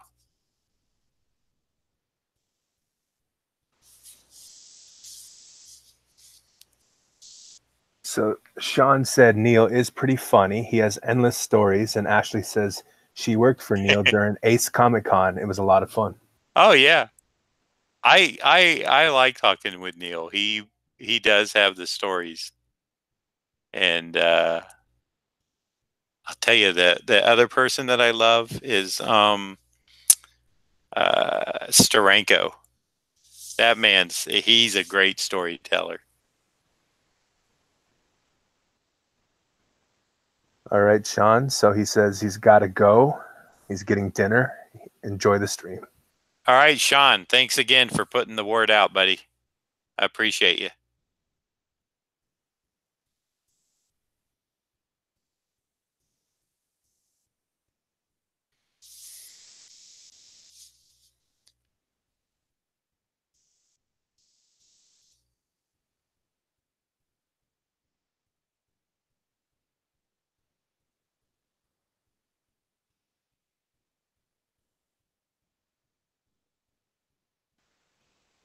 Dave says his 3-year-old is into superhero comics right now.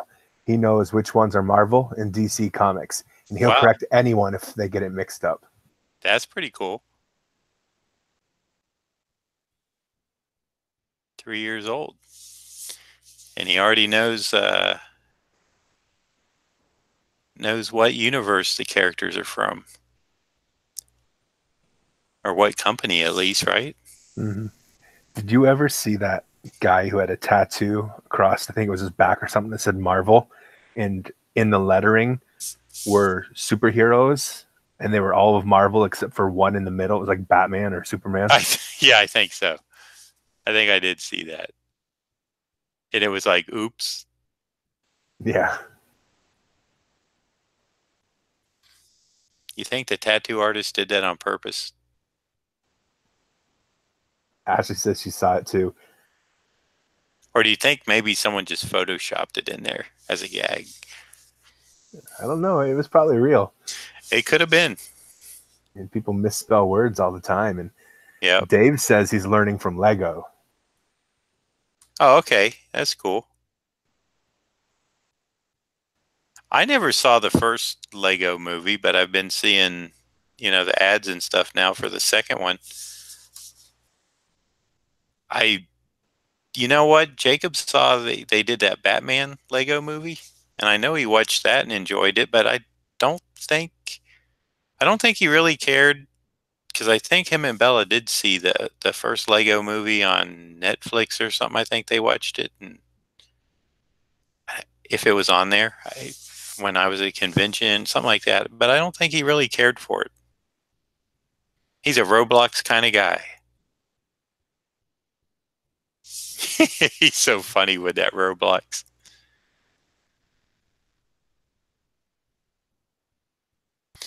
Vaughn, you still hanging in? I bet he's working and just chilling as this stream goes on. So Dave says he has Lego books and brochures. He's still a little young for the Lego movies. And another regretful tattoo was Ashley says, no regrets. I think that's a commercial. Was it Milky Way?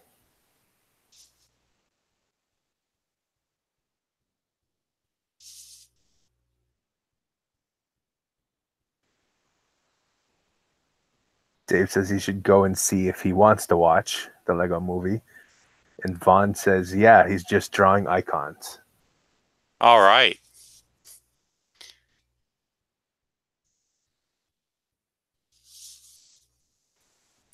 Now, when Vaughn says he's drawing icons, does he mean like Stan Lee or computer No, symbol icons? like a set of icons. Like Captain America? Pretty No, iconic. like icons that would be used I got for it. Yeah. websites or you know. Sad attempt at humor. Okay, you you got me. See, Duh. you got me. That's what your mother said, Trebek. He says continuous line icons for a Canadian insurance company. Hey, maybe it's Mike Cross's.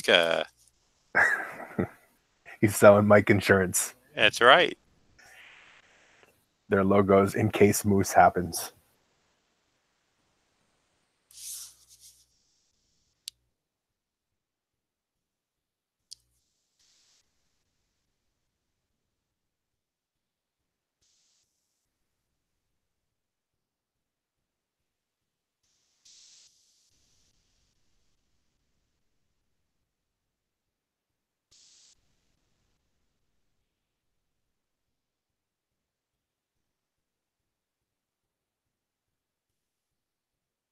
It was weird. Like I said, I went to post the page for these, and the first thing I saw was like people had retweeted and stuff that, wow, that was fast when Sean had put sold out. And I was like, what? And so before I pasted it, I had to check my email and stuff. I was like, did it not come in?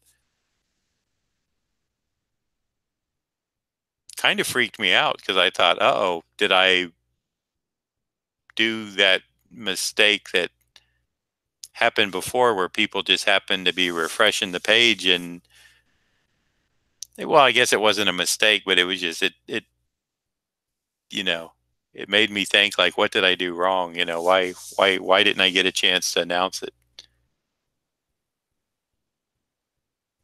But hey,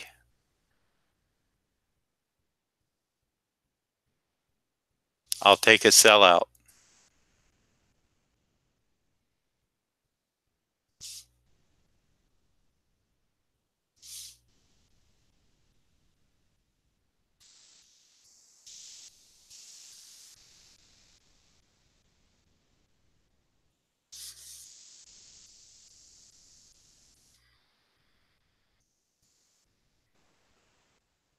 Okay. What else? We're about to go bold here in a minute. This will make sense. Or it won't. Hopefully it will.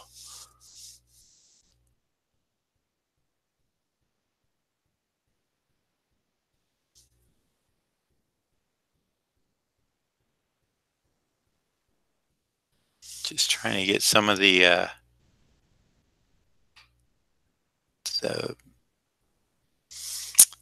drawing in with this brush before I go to the big flat, because we're going to get, like I said, we're going to get kind of dry brushy and illustrative on this, which I think will work out really nice. So Dave wants to know if you can say hi to his son. He's watching now. His son's name is Deacon. Hey, Deacon, this is John Beatty. How are you doing? Glad that you're watching, and I hope you're having a good time.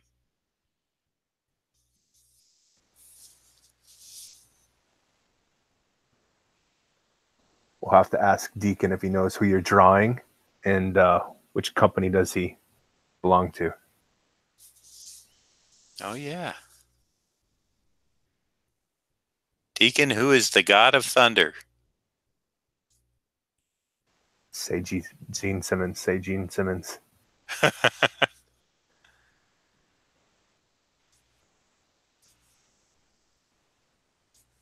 Dave says he's smiling. All right.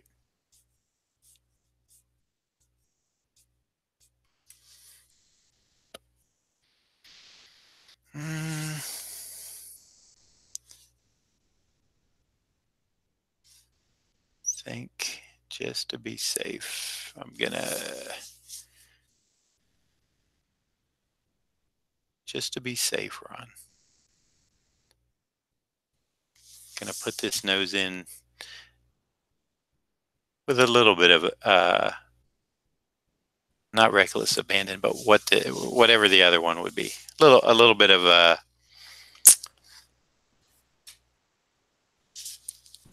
Caution to the wind? Yeah, well, no. No. I kept caution to the wind because I don't want to like mess that nose up. That Norse god nose. But now for this little flat brush, and I'll see what I can get out of it with these angles that I'm going to play with on Thor's face, which I love to do. See, I like doing angular stuff, and in commercial work, like, you know, inking for Marvel and DC, I don't take these experimental chances, but in this stuff I get to, and that's a lot of fun.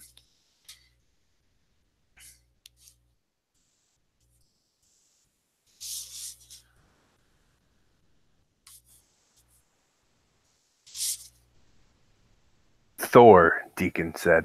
All right. Nice, Deacon. I like the name Deacon too.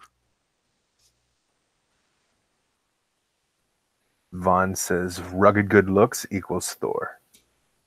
There you go.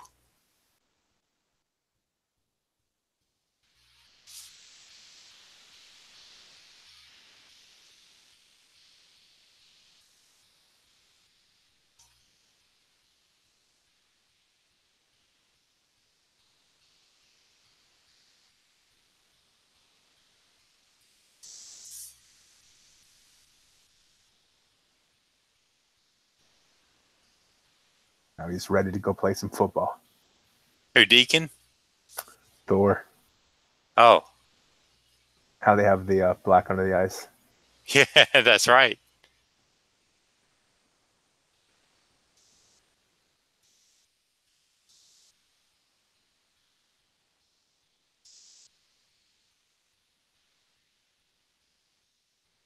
And do they really need that anymore?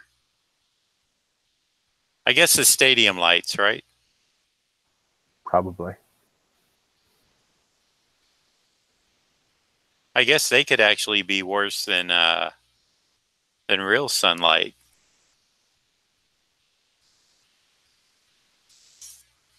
because they're always on, or they can always be on.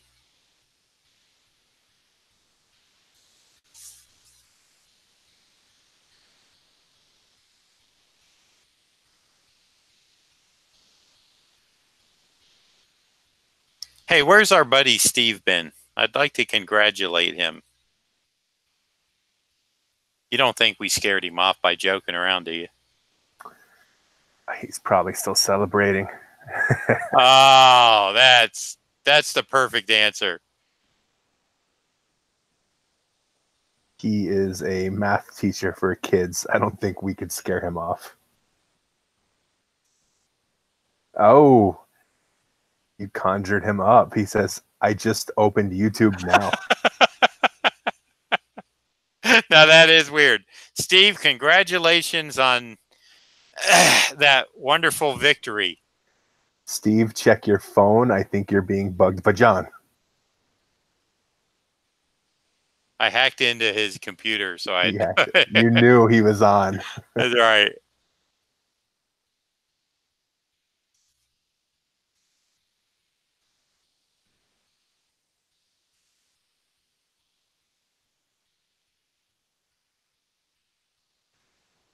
Joe says, been great watching, guys. Great drawings as usual, John. Have a great night. Okay, Joe. Thanks for dropping by, and we will see you next time, I'm sure.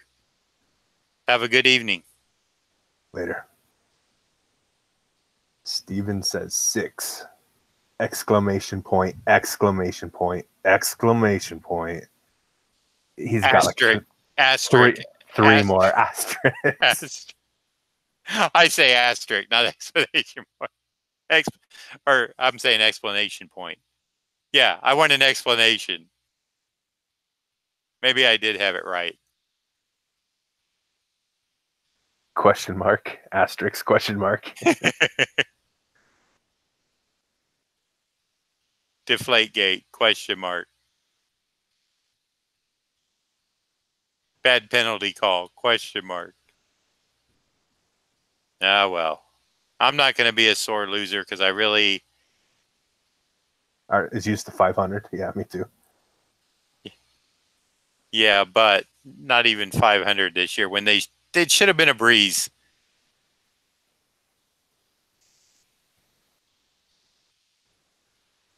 Speaking of breeze. Yeah.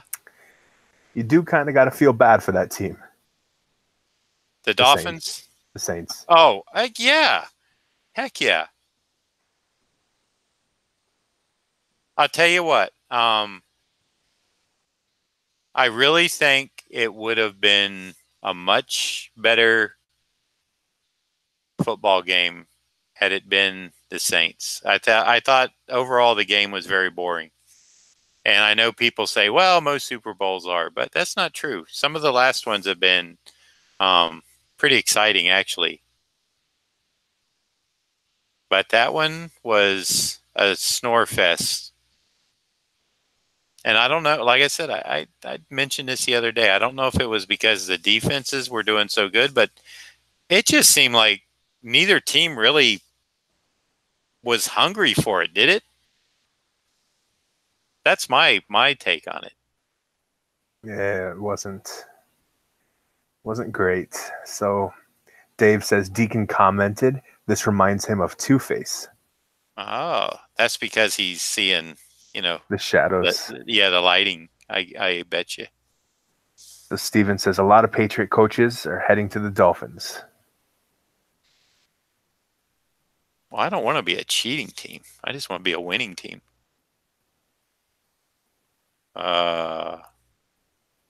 Too early. I don't know. I was thinking, well, I mean, at this point, I could go for a little cheating. Yeah, a little bit. Just get in a wild card playoff. So Vaughn says it was the football equivalent of a pitching duel. Boring, but happens at times. Yes, I think that's a good analogy. But man, I swear I never saw two teams that it just didn't seem like it was ever, halftime, 3-0. You know what? I found out that the Patriots, and I found this hard to believe. They were only favored by 3 points. So they did cover the spread. I would have thought it would have been 7-10 easy. A field goal? Really? That's all they were giving them? And I think that's all was it 10-3 or 13? I can't remember. I think 13. Yeah, I think it was 13 too.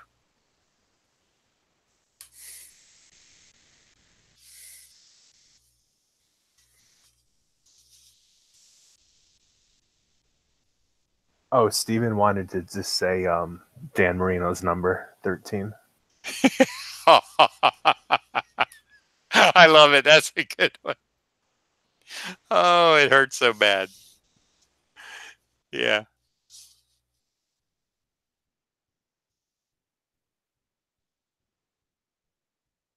Yeah, they scored that for Dan. They kept it at 13. So Dan would have a reminder Of what he never got. That's a shame too.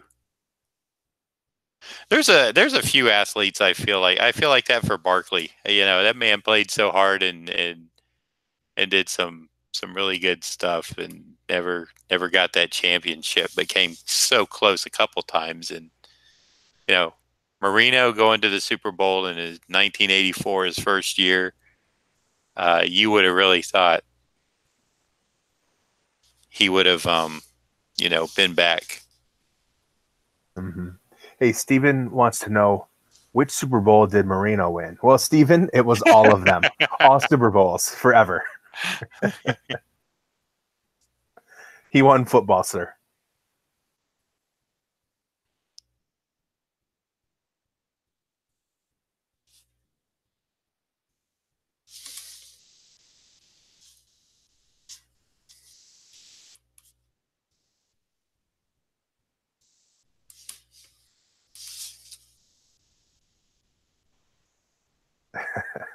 At least he could take a hit like a man. He says sorry had to. Well, he ended up with like basically a tire of padding around him by the end. Who, Marino? Yeah. Well, yeah, but I mean, now the quarterbacks get it starting. You know, it's like he had to get it because he needed it. Oh, Vaughn says, guess how many rushing yards Marino had in his career? And he says, don't Google it. So if I had to guess Marino rushing yards, I would say 32. No, he had a lot more than that. Really? I'm pretty sure.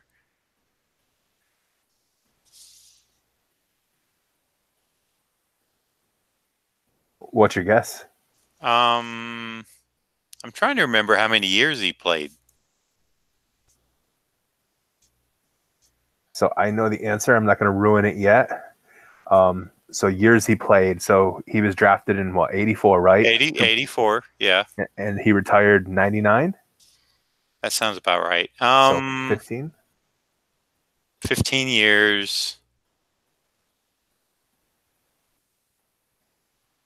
875. 17. Really? No He way. Hardly ever left the pocket. Well, that's Might because have, he says might have been 13. He had such a strong arm and a quick release. But he didn't have receivers that could handle. And did you hear? You've heard interviews with the guys that said, you know, sound like a brick. Yeah, it's like I can't hold on to it. It's like it burns your hands. Yeah. Or if it hits him in the chest, it's like, you know, it hurt him. Shot.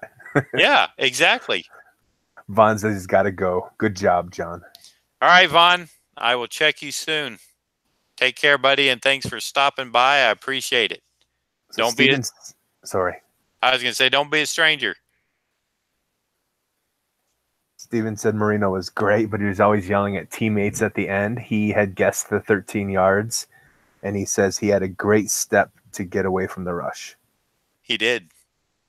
But, see, that was back when you could still hit the quarterback, and that's why his legs got all messed up without getting that penalty flag thrown.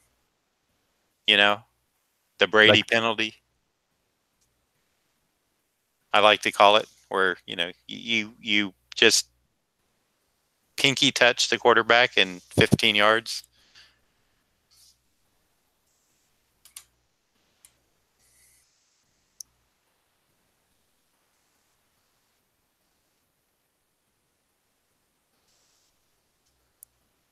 Tell you what I didn't like hearing is when. sorry, that was Steven's comment. He says, "Now you can't breathe near a quarterback." It's true, and that's what I was gonna say. Is I when they were interviewing Brady and he said something about not retiring, I was like, he should go out right now, because if I was on defense, I would make it my job. I would make it my job to go after him. Well, I'm sure every defense does. Oh yeah. Didn't someone get in trouble for like having a like a bounty? Like one team, didn't they get in trouble one year because the defensive coach was offering incentives if they could get the quarterback out of the game? Sounds vaguely familiar. Yeah, I mean, it's kind of one of those things that could definitely happen.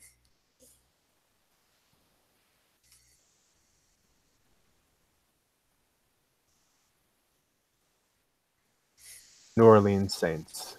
That's right. Bounty Gate. Yeah, okay. 2013. And Tom Brady was probably one of their main targets. Who came up with that? Was that Steve? I Googled it. Oh.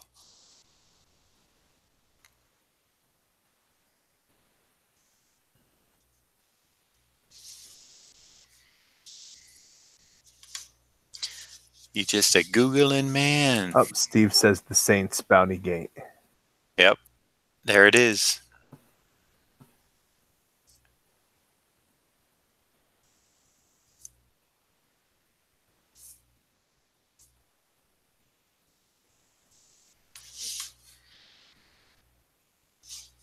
Let me take a look at my monitor.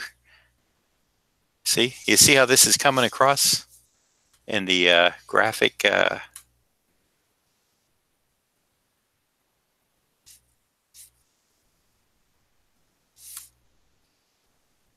And you are nearing an hour? Yeah.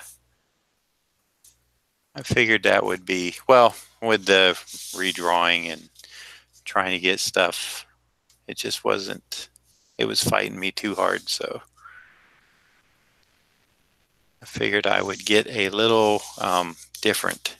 And I like doing this type of stuff.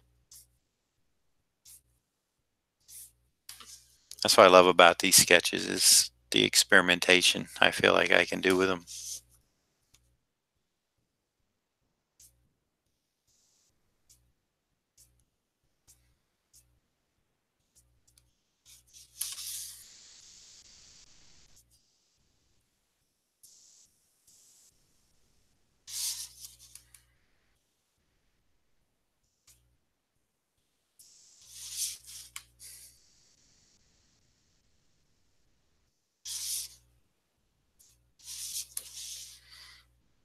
Bounty Gate.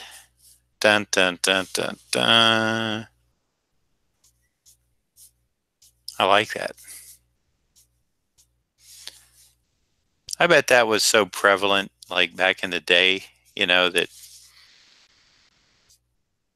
it probably only reared its ugly head there in, what was it, 2013, and became more of a thing.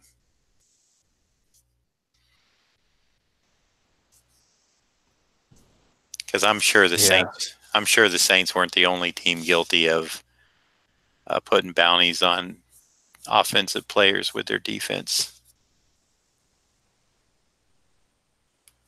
Nope, everybody else was probably just smart enough not to let it out. Well, you know, all it takes is that one leak.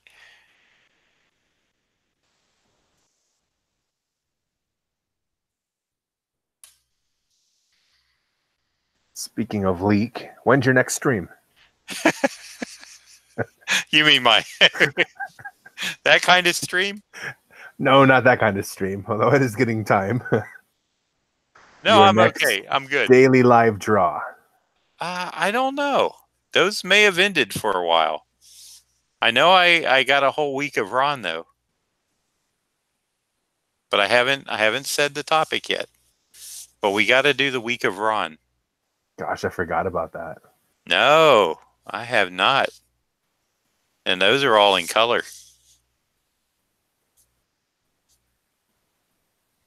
And you got some good ones in there. Those are going to be fun.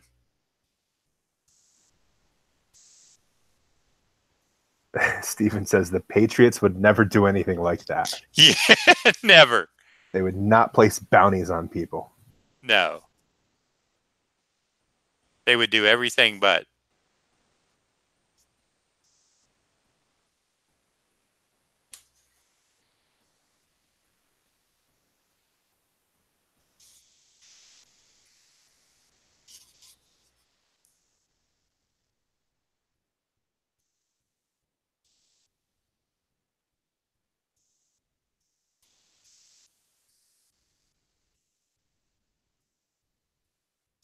Wasn't it the guy from Seattle that, was it Sherman that went to? 49ers. Oh, okay. Boy, you never heard of him again. He should have stayed in Seattle. Yep. And what was... Richard? Go ahead. It was Richard Sherman. Yeah. Shut down corner. What was this thing they were talking about Colin Kaepernick during the Super Bowl that you just don't hear about him anymore? Or? Oh, so he started the whole I know that thing, right? And so they were bringing it up because of certain celebrities trying to just boycott going because of the NFL's stance on it. So that one rapper, I guess, asked Colin if it was okay, and he said yes. Allegedly, I don't know. I don't pay any attention to that. That was like the first full game I think I watched all year was Super Bowl.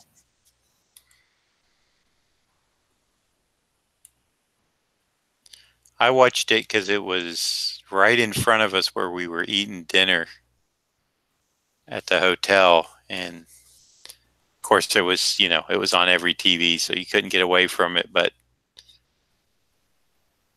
by the time I got up to my room, it was the fourth quarter had started, and I just left it on. And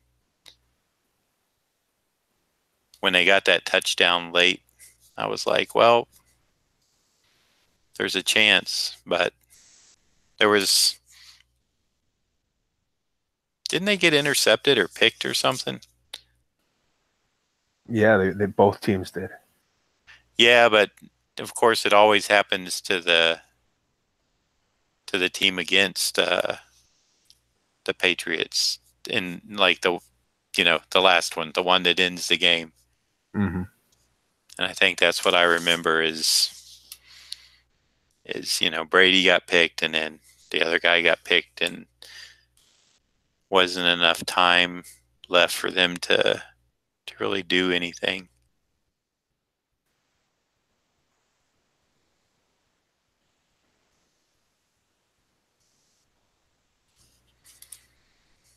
So Goff had 3 interceptions. Oh, I'm sorry. So Steven said Goff 3 and interception late. Pat's defense played great.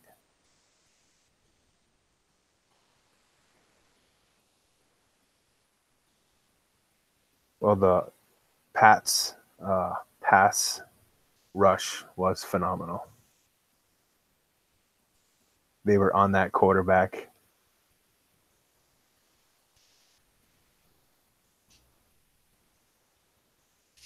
I would have liked to seen, what is it, Mahone on.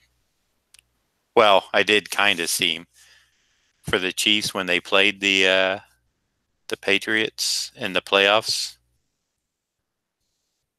I would have liked to seen him because what is he, 23 years old? And that was the controversial call when Tommy got touched. That did not sound good. When Tommy got touched. Bad touch. Yeah, bad touch. Finger to the face mask. Bad touch. Yeah, something. Did you have any good meals while you were down in Texas? No, we just ate at the hotel. No time to, somebody. Well, the guy that puts the show on, he was taking people out to eat and was inviting us, but we had business to take care of, so couldn't partake in.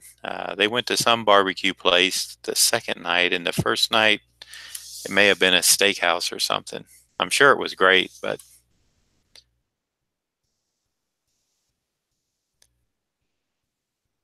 when you got too many sketches and too much to do in your room and not enough time, you just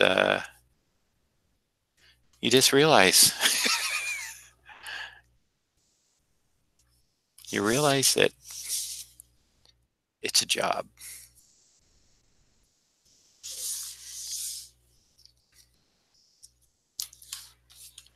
Ashley says she's got to pop off and make dinner. Great sketches tonight. Have a good evening, Dollins. Okay, I love that. Thank you, Ashley, for the Dollin.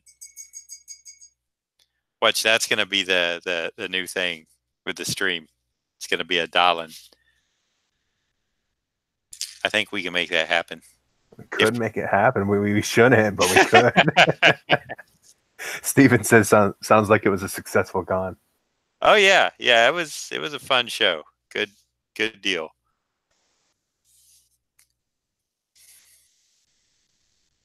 Always love a show that's creator friendly.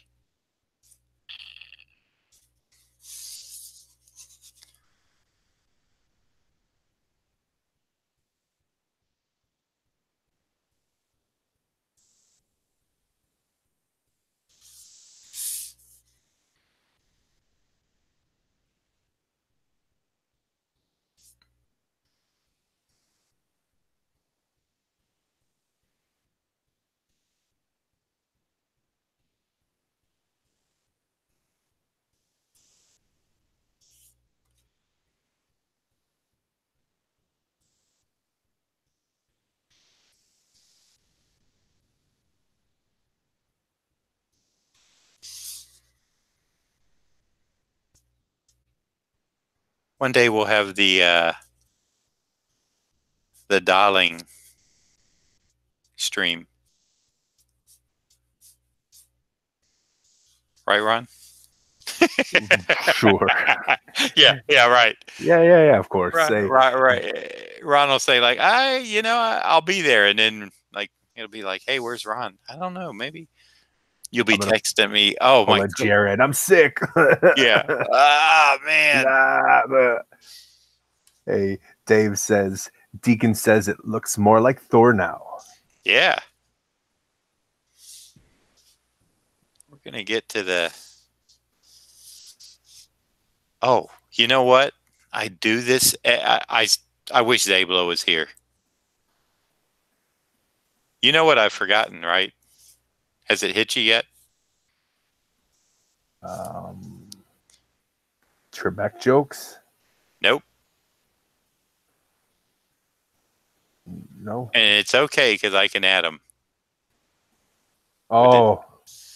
I do it. I swear, 9 times out of 10, I've even given people sketches without them. And they don't even notice it. You know what it is? Yeah, I do know. Should I say? Or you want to see it? Just play along.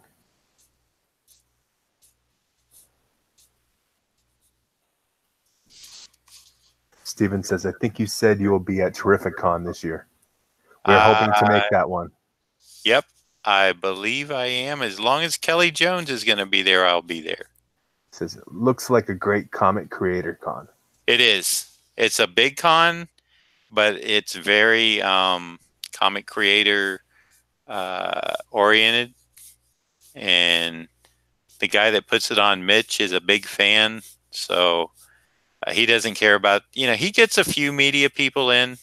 I think because it is in a casino, he brings like he had the Fonz in last year, Henry Winkler, which is kind of sad seeing him like all, unfonzied, like in his sweater, like Mr. Rogers and stuff.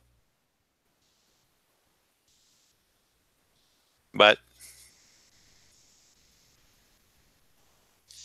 other than that, it really is a good show. And man, the facility is, you don't have to leave. They got everything you could want there. They got shopping, they got food. I mean, high end, low end, in between. And you really can't leave. Once you're there, you may as well stay, because going off the beaten path, so to speak, to find something, you just may as well plan on staying.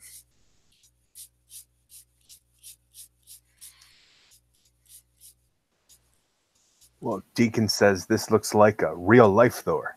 Yeah, it's the shadowing.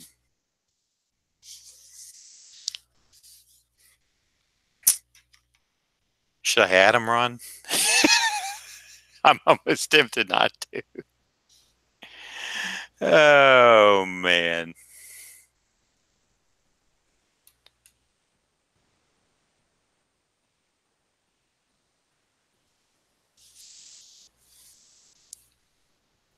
I guess.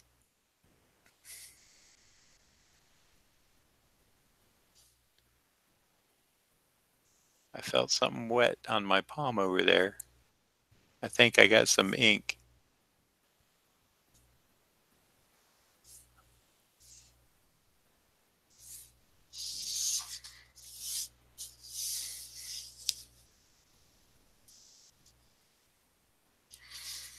Tell you what, it's going to be some dark ones if I do. Yeah, okay, let me see. Nope, no ink. I must have just got a touch of it. All right.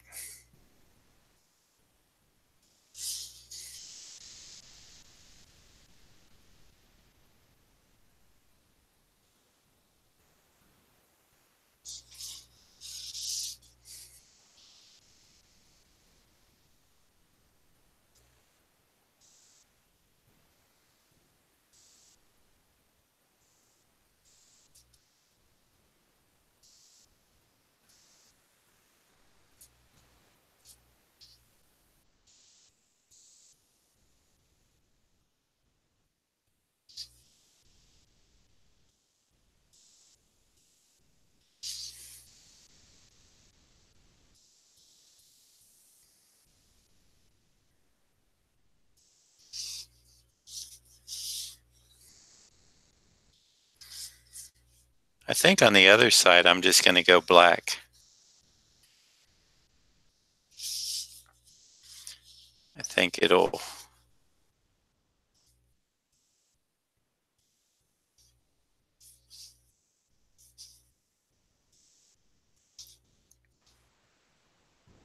Kaz is in the room, says, good evening, everyone. Nice Thor. Dr. Kaz. Hello, sir. Glad you could drop in.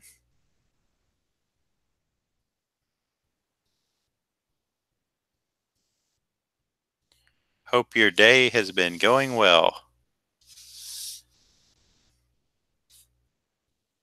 And may your weekend be better. See? Always end on a high note, right? Good Friday. Well, it's not Good Friday, but you know what I mean. Hope you had a good Friday and a better weekend.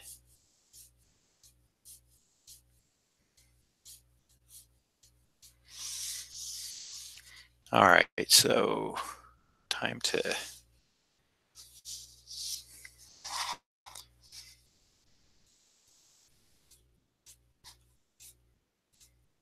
Time to just play and go dark. You know, that Thanos, that was good with the spray and without the spray. You saw that, Ron, when I pulled it out? There was just him coming out of the darkness, his profile. But I like the little bit of stars that I think I had to put on too for,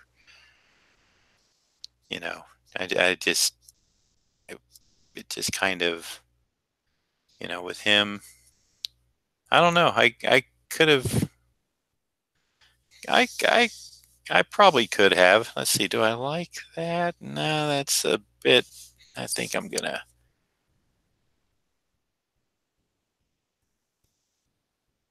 just gonna go into black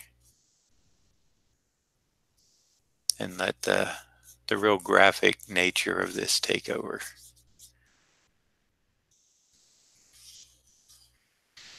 Okay.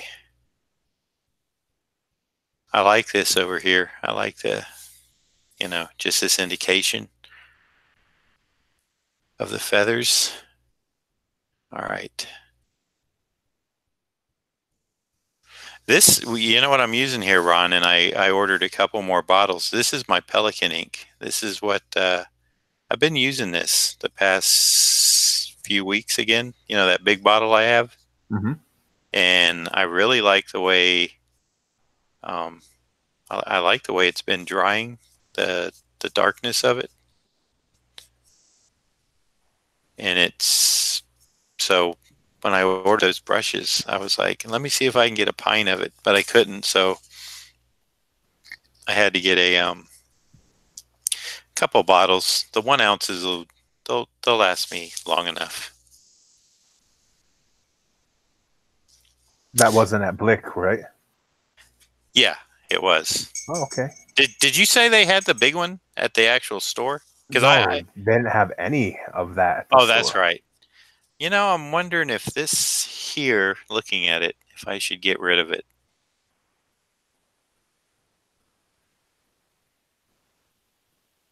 Get rid of what?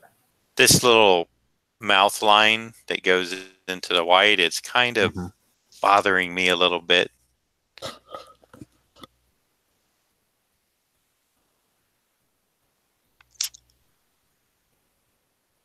I'll wait to see what Dr. Kaz says.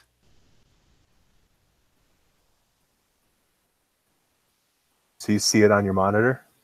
Yeah. And then you hide it with your, See, I don't think it hurts it to get rid of it. I think. I agree. Yeah, I think it being there bothers me. I think it needs to be gone. Kaz says do it. Yep.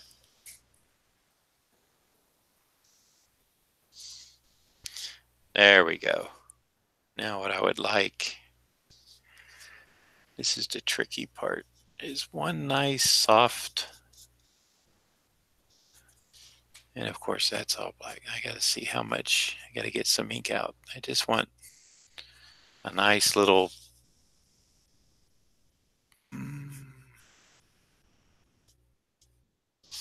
there. That was a little too white right there. And the last thing, sure, the last thing, right, Ron? Last thing. It's always the last thing. Yeah. The last thing is I'm going to the next last thing. Straighten that up a little bit. So Deacon wants you to know that he likes your Thor drawing. Thank you, Deacon. I appreciate that very much, buddy. And I even kind of got the wings in there after I left them out. I do that. I don't know why. I think I'm just, you know, I get to the helmet and the hair and I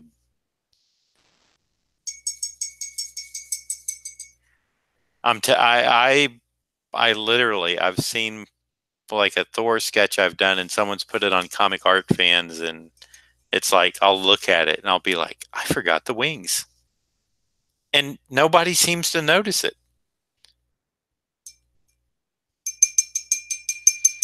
So on those, I just say, I don't bring it up. I don't say, hey, you know, I forgot the wings on the helmet.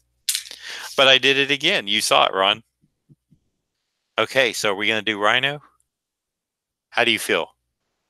I'm fine. Your call. I'm good. I think a profile of the Rhino could be fun. Let me get some reference going on him because I will need that. I do know. Let's see.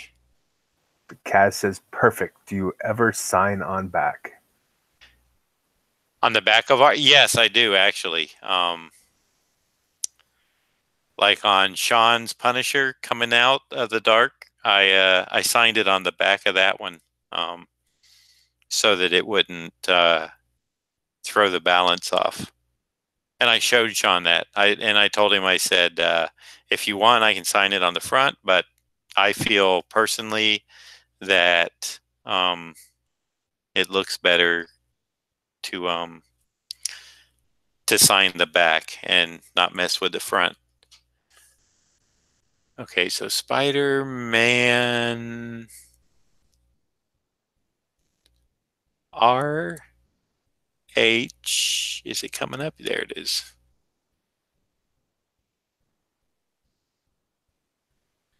Okay, and let's see. Wow, there's the game original. Let's see what the original. There we go.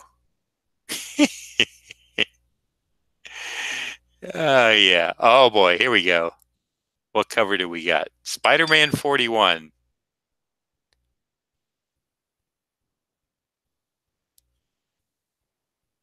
Spider-Man 41. That must be the first appearance of the Rhino.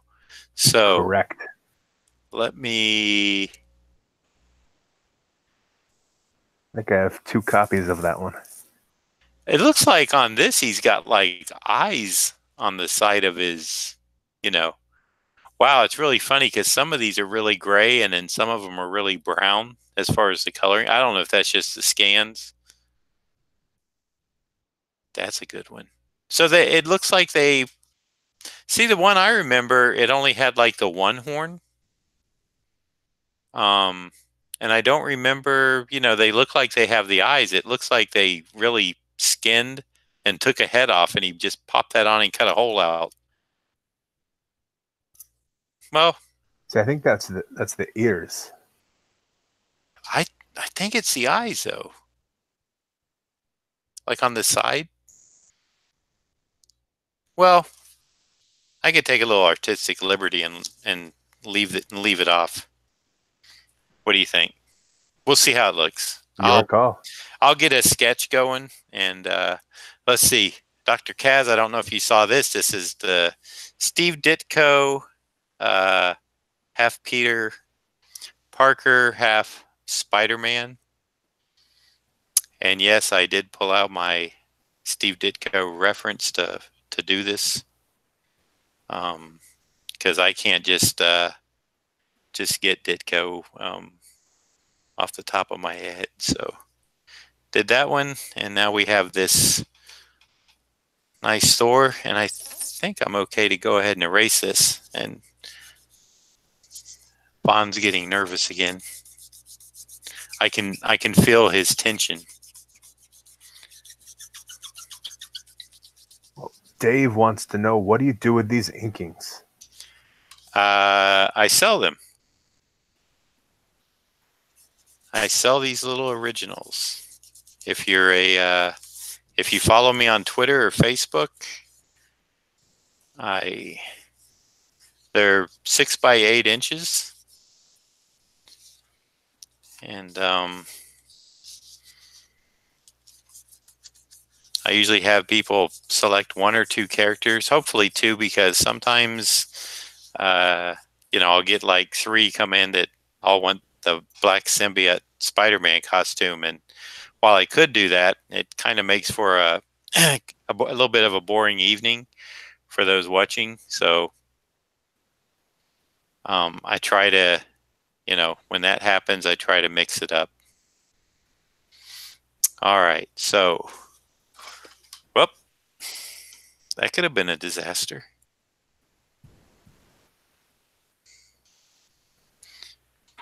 However, I do think maybe I should run and take a quick break. Are are we good with that? Oh, that LaCroix's catching up to you. Yeah. Well, that and the beverage I had before. Or the other LaCroix. Okay. In fact, I'm gonna take a sip before I go, and then I'll be right back.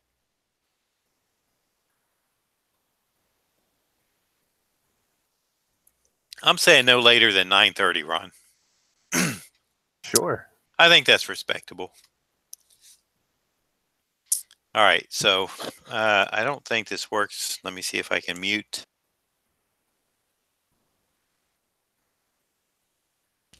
Hey, it did work. My mute worked. It didn't work before. Remember that, Ron? I can hear you. Yeah, but watch. I'm going to go mute now, and I'm going to count to 3.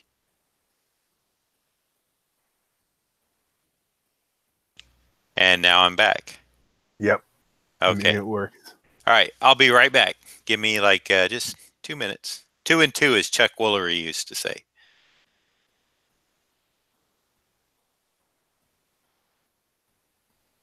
All right. Well, if anybody's new in the room, feel free to subscribe.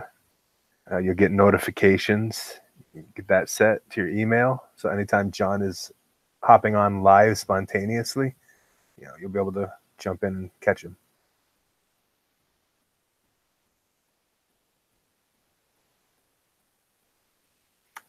He sells these for various prices. He announces the prices usually on Twitter, and he puts them up on his big cartel site, which all is in the description below, his links.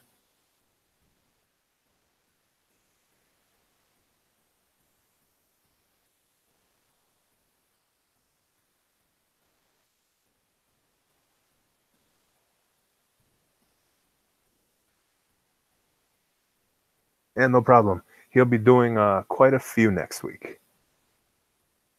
Morning and night streams.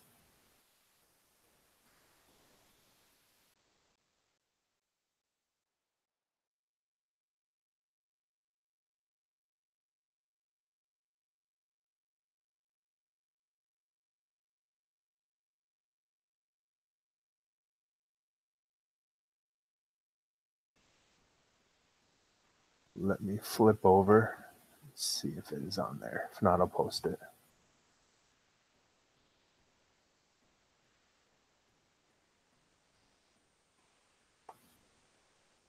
All right, if you see his Twitter link, if you go ahead and follow his Twitter, he posted it earlier. That will direct you in.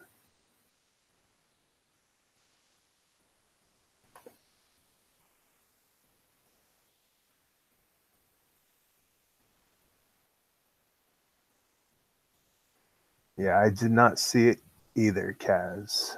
It's going to be a good thing to have up there.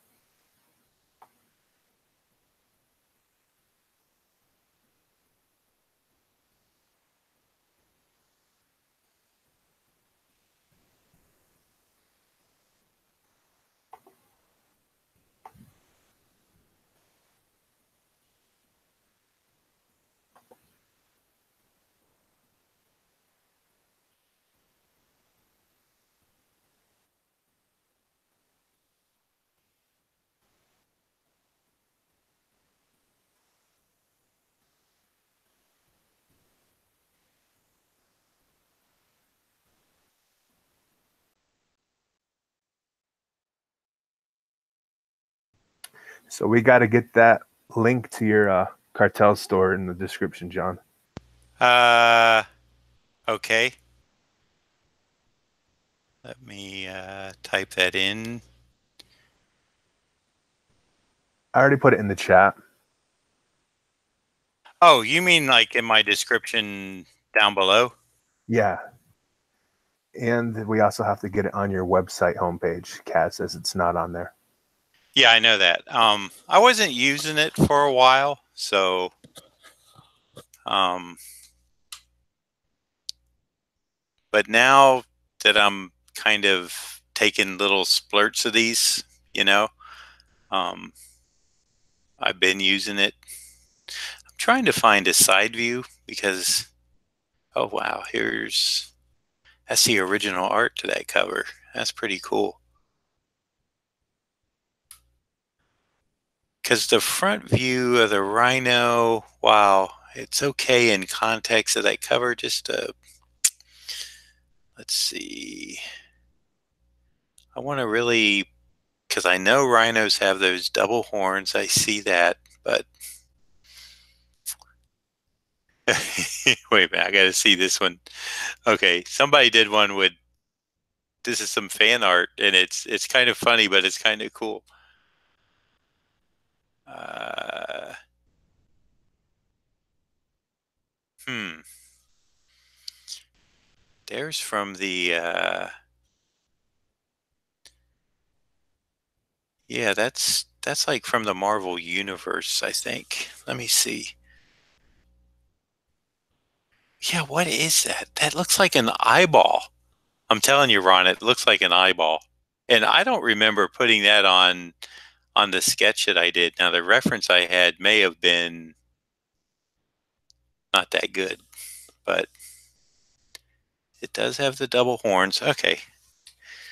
I think I got enough to do a reasonably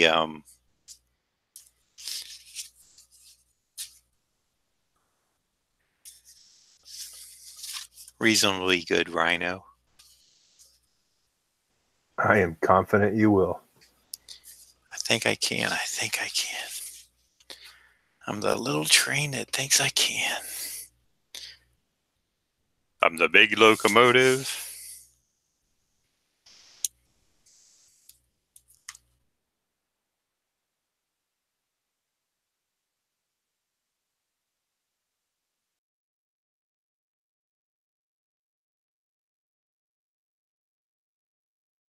My live stream started buffering, on the watch screen. I actually was on that for some reason. All right. This is kind of one of those things where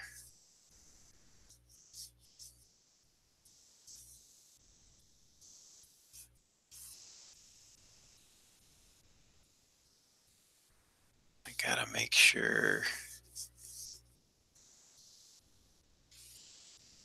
that I get, number one, that I give him horns. Because, it's one thing to miss Thor's wings on his helmet. I've never missed him on Captain America. Oh, shown it on Cap. Huh? How many times have you drawn him? A lot. See, I don't draw Thor as much, of course, as I draw Cap, but for some reason I just get that helmet shape in there, and then I start,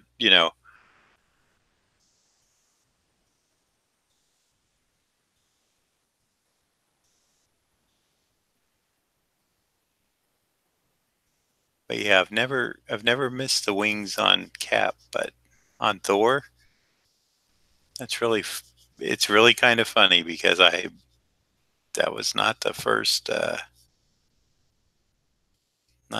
time, and it probably won't be the last that I get the drawing close to done, and then I realize, you know what? No wings. Usually it's easy to put them on though.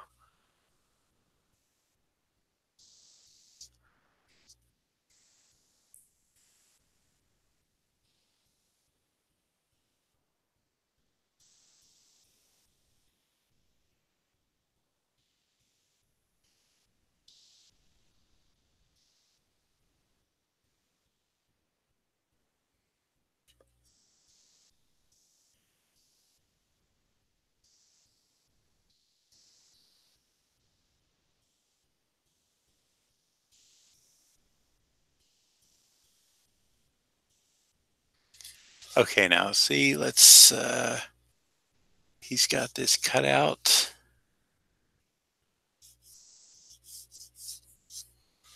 And goes like right under his lip.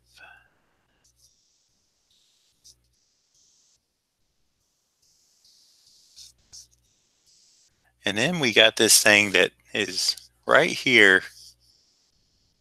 that looks like this. And I swear it looks like an eye. It's like, there. There's his eye. I think it's an eye, Ron. Have you Googled that again? I have. If you get the Marvel Handbook, which is what I'm looking at for the side view, you might see that it could be an eye.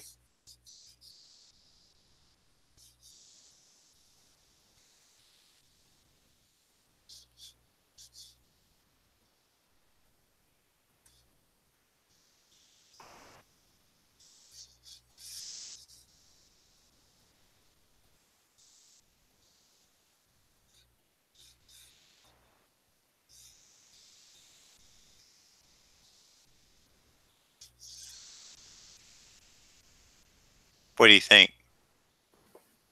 I think it's an ear, but I'm good with whatever you want. But how can that be an ear? Oh, because real rhinoceroses have their ears Were back there? there. Do they really? Okay, so it's kind of this weird shape then, right? And it looks like it has looks like this is shaded in and this is like open. Although I'll kind of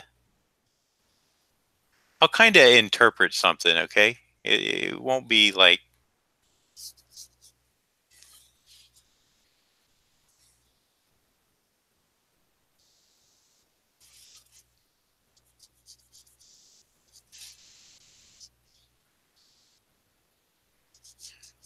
Ron.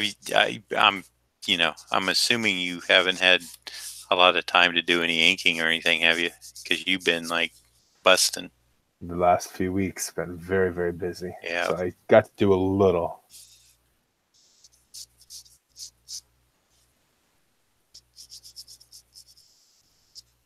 Pretty much last weekend, I think. Yeah, because you were going to come up, but I was out of town. So, but other than that, you've been working. Yep. Some pencil sketches. Oh yeah? It's easier to do. I don't have to break out everything. Right.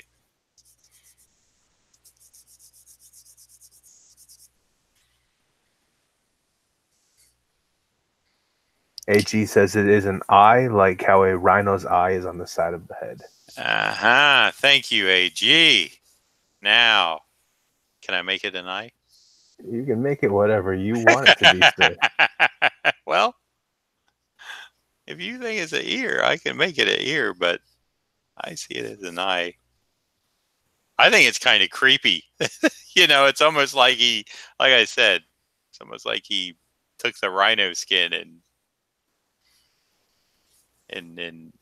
made it like, like his suit.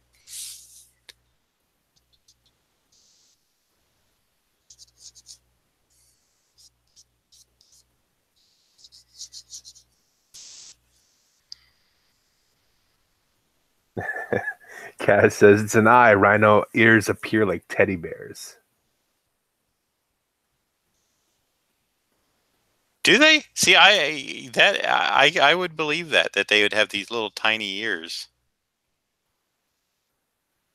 They just need these big horns and their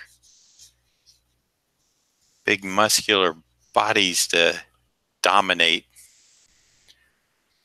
I think I like what I got going on here, Ron. I hope you enjoy it too. Mm-hmm. I don't know how well you can see it. See it just fine. Hey, can you, maybe since you're like on the front and the back, can you tell a difference? In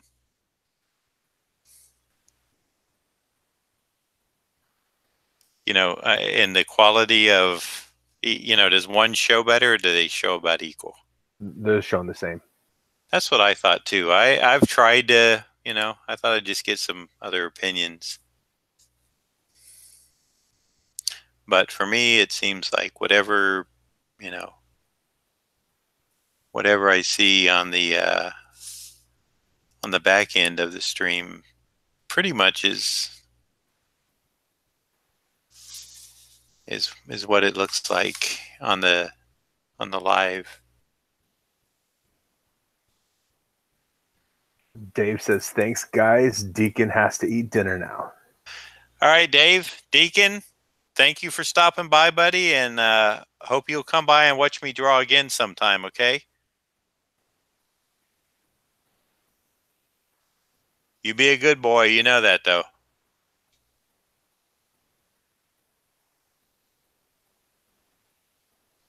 AG says it's like Ace Ventura, but he's coming out the other end.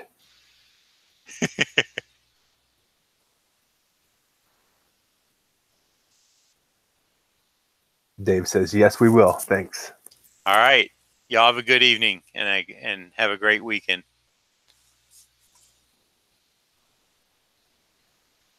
What, no, darling?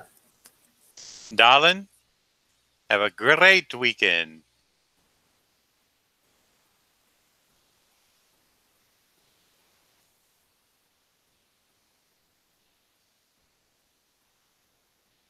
Dr. Kaz, we are if you're still listening, we are doing that because I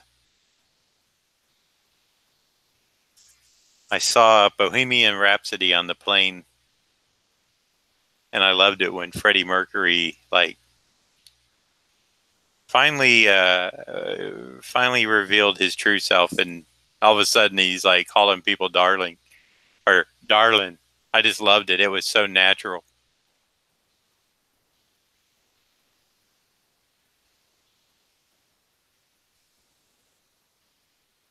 So just in case you're wondering where the darlings came from, I instigated it.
When was the last time you've seen Miami play? The Dolphins? Yeah. Boy, since that Jaguar thing. I think it was probably at a hotel last year during convention season. I mean, real game. Oh, like live game. Never. We should try to catch one up in Jacksonville. Do they ever play the Jaguars? Yeah, and then usually preseason too. But do those really count?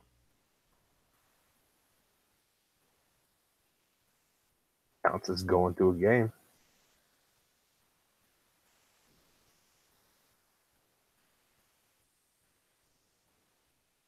I hate crowds around.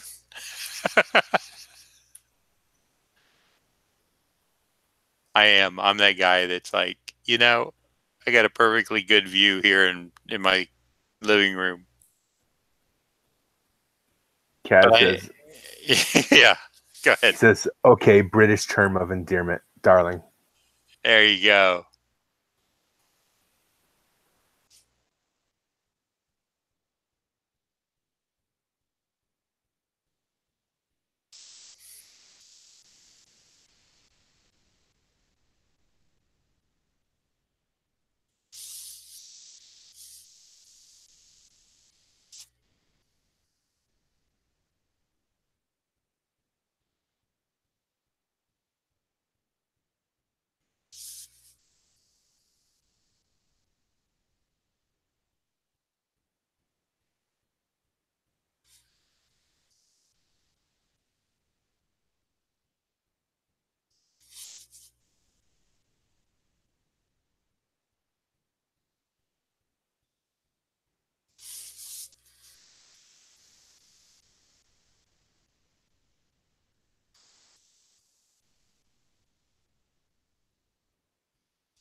Kaz said Queen was awesome, darling.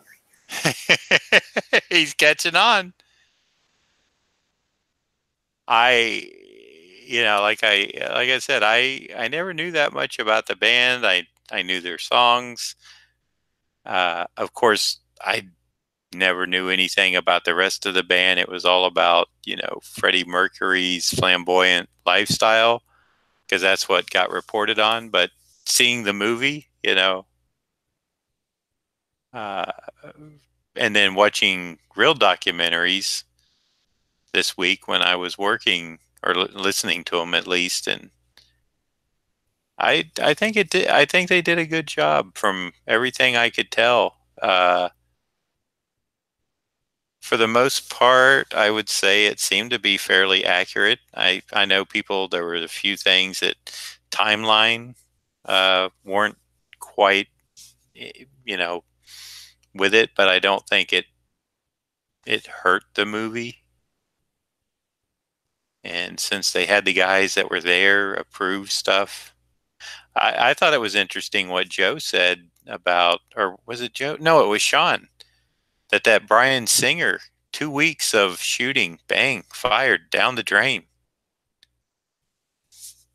Wonder how much that cost.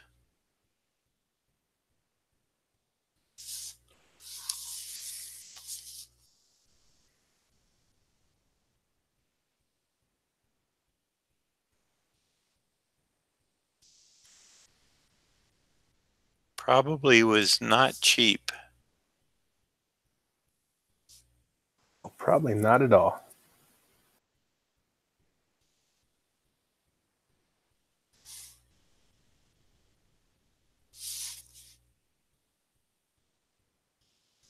But I'm sure it was recouped. See, I got your little scaly texture going on there. I saw that. It's nice.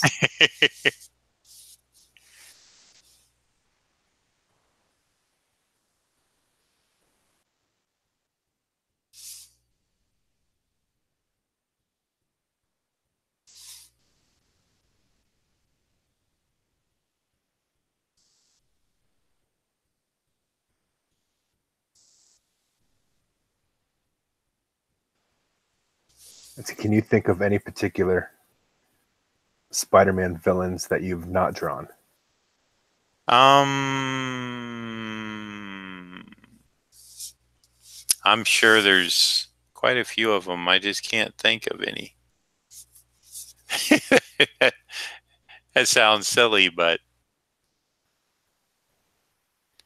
oh, I know. Who's that circus guy? Or is that a whole trove of people? Circus guy, maybe Kaznos. It was in one of the early Spider-Man books, I think, that maybe even Ditko did.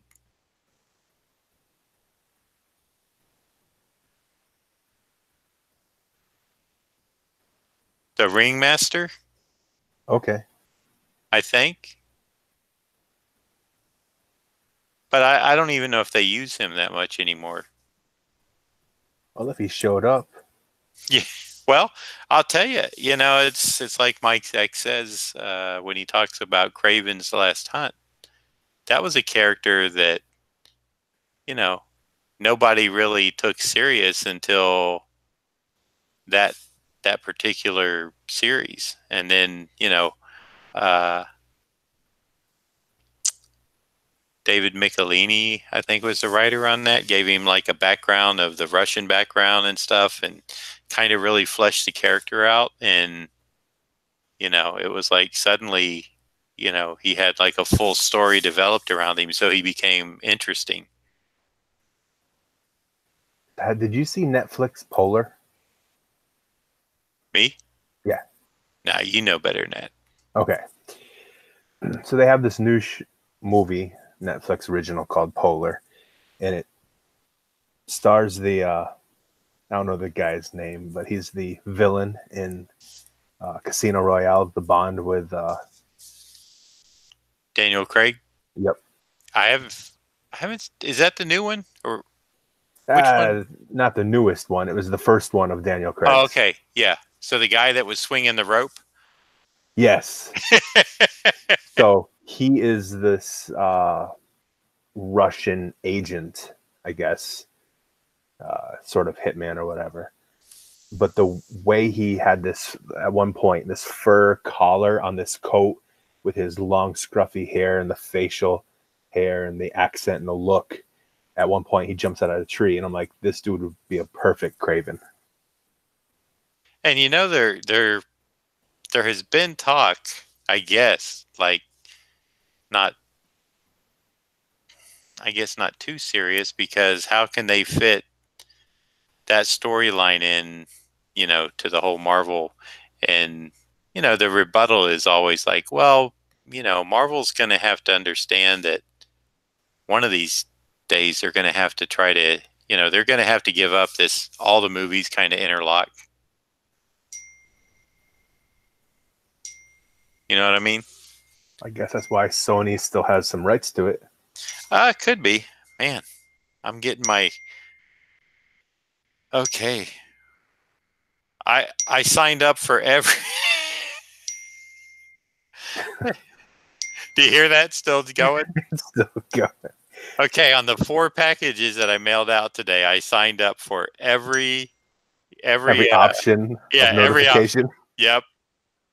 Text, email to 5 addresses, and Yeah. nice. So that's what all that.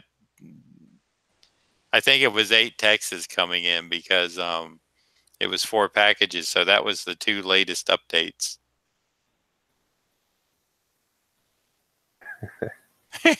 Kaz keeps retracting his messages. Or are you getting to read them? Huh? Are you getting to read them at least? No, I read them because they pop up quick and it's just funny. AG's back. He says, "Man, the dings are going nuts." That's right. And you should have heard his phone too. We're just a bunch of dingbats.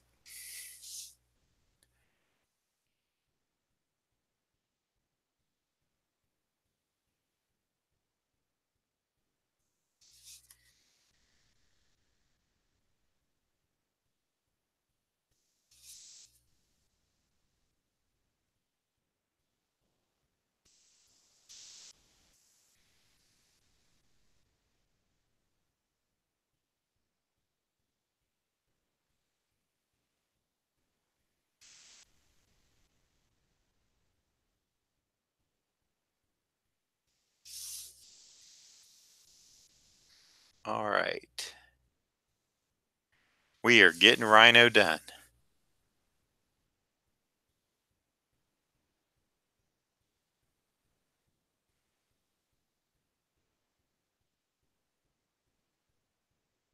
I kind of like Rhino. You know who else I like is Jogger. I like the big guys, like Joggernaut, or just a big dome head. You can have a lot of fun with them.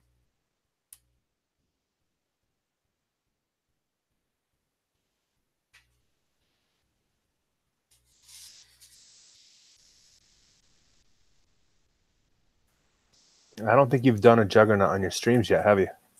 No. But I think it did come in as an option with somebody at one point. Mm-hmm. But I took the first one because I liked it.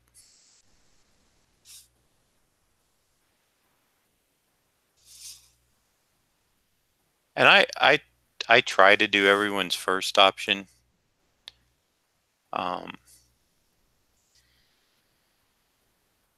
That's why that one night I did wind up with two symbiote Spider-Man heads.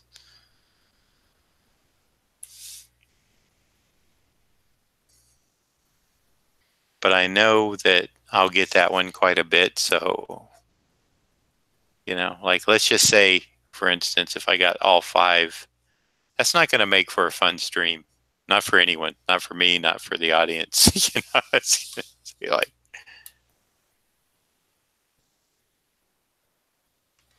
I mean, if I was trying to break some sort of record or something, like I'm going to do 10 in one sitting. Hey, that could be kind of cool. Maybe I should do something like that. We'll notify the record keepers. Yeah. Guinness. Guinness Stout. Mm-hmm.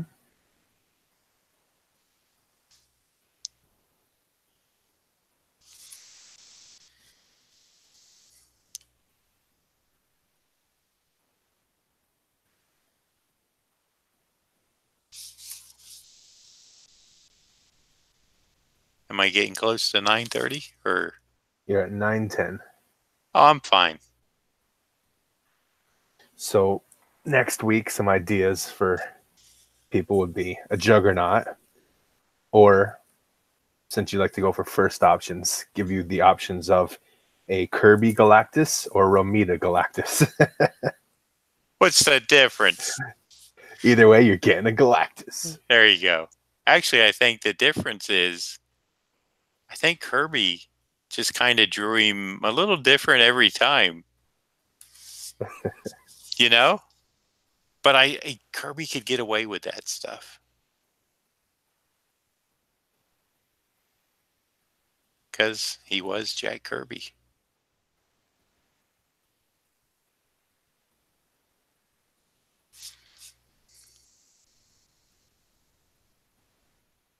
Now remind me to sign that to James.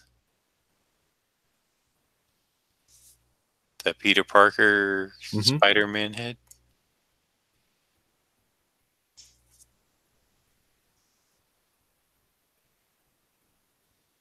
He may have emailed me too. I don't know. Yeah, he said he was going to. But I'll still remind you.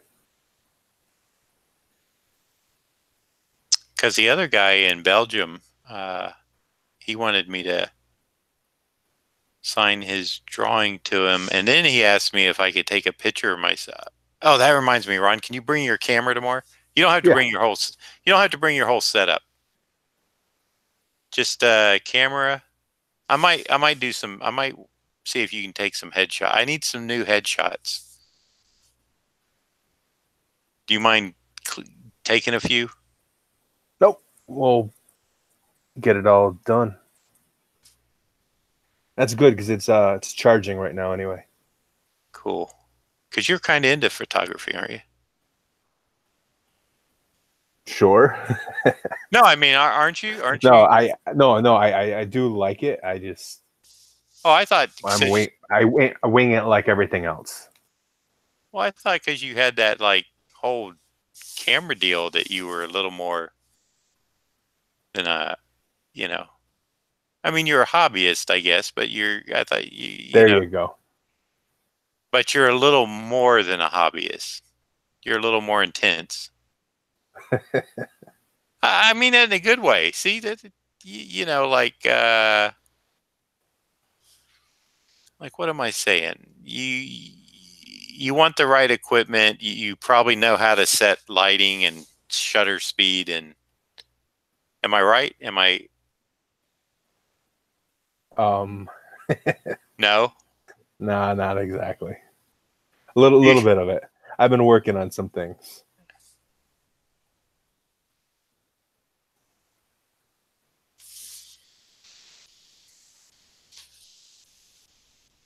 Well, we'll experiment.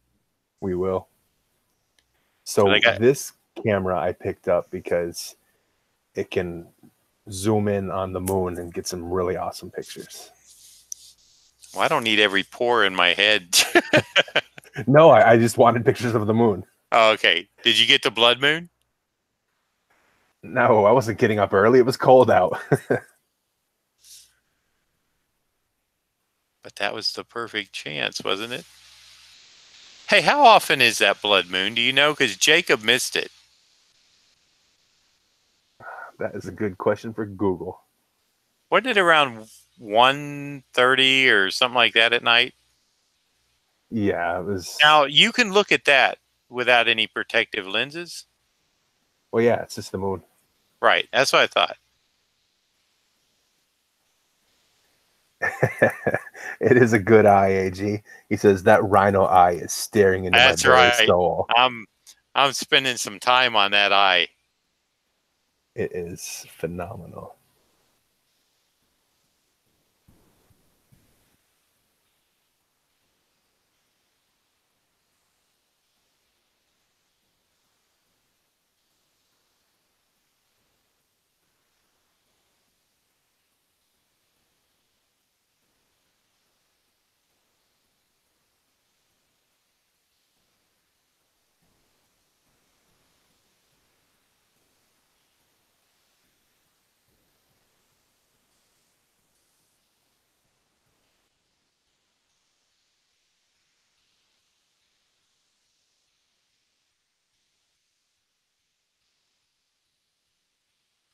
I remember when I was trying to do a little photography, and Mike Zeck was always my go-to guy because he used to develop his own film, and he knew all about white balance and shutter speed and all this technical stuff. And I'm trying to get a digital camera that will be good, but not where I have to read like a 500-page manual. So he would always, you know, kind of help me out on. And I haven't bought a digital camera. I think the last one I bought was a little Canon Power Shot or something, 11 megapixels or something. It's a decent little camera.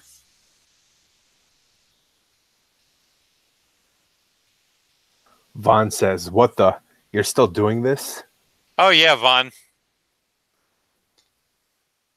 Stamina, my man. Stamina.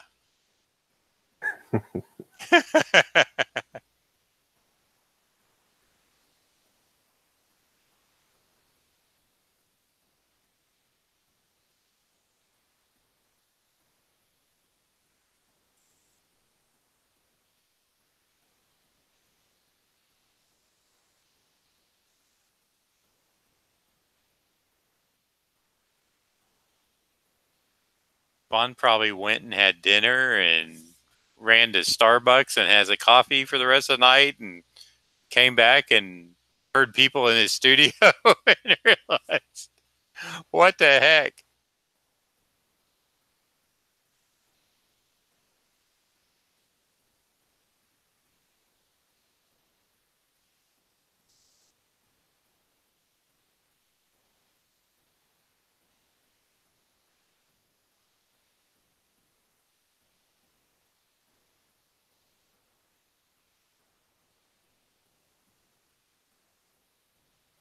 So our next blood moon will be May 16th, 2022. Wow, poor Jacob. That's for North America. There is another one if he wants to get out to Oh, the yeah. Philippines. Oh, is there? Mm-hmm. When's that? July 16th. Of this year. Yep. I knew that was coming. I had a feeling.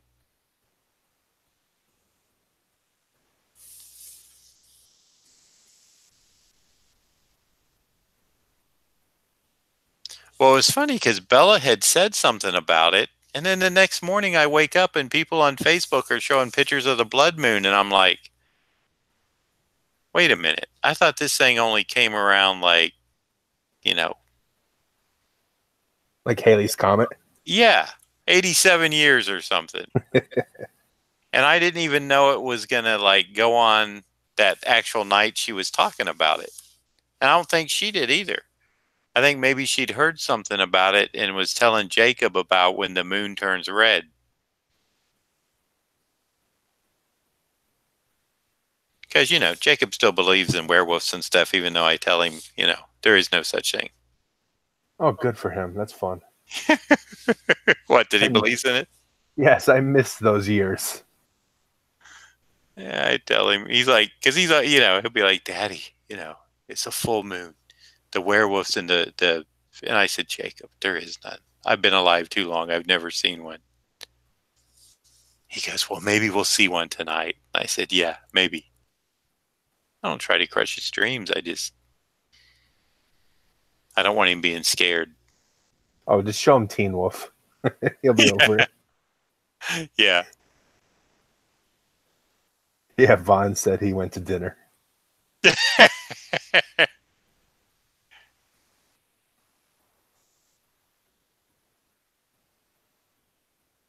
What'd you have, Vaughn? I haven't had dinner.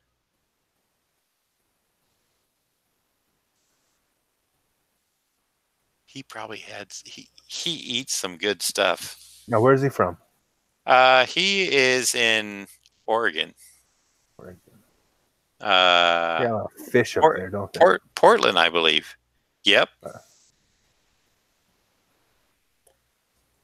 He has a koi pond that he built himself. Well, that's cool. Yeah.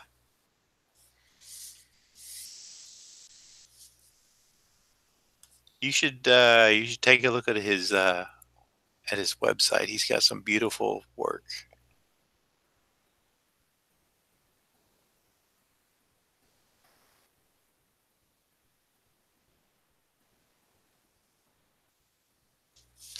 If you ever know a doctor that needs a logo design, now he ain't cheap, but man, good.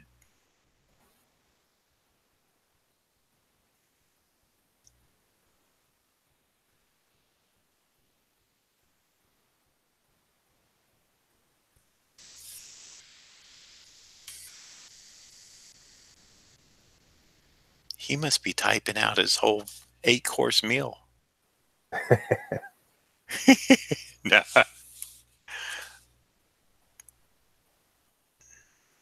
Well, these are very good. Huh? These are very good. Oh, did you find his Yeah, I just typed his name. His and name. It went to, Yep. Yeah. Yep. He had teriyaki chicken and ribs.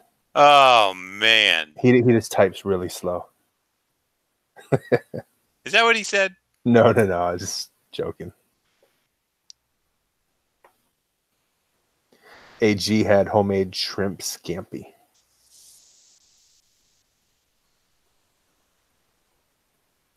So, Vaughn, you've got some nice work on your page here, sir. Doesn't he, though? Mm-hmm. That John Wayne is cool.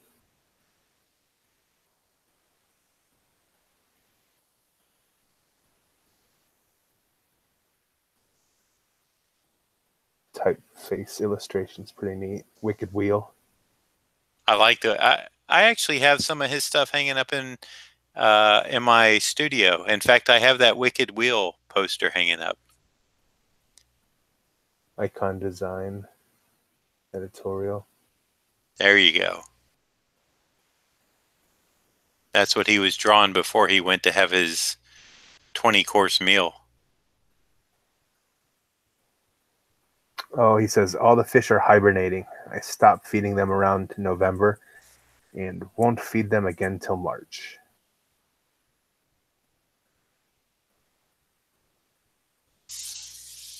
And then we feast. We have fried koi. That sounds horrible. Doesn't it?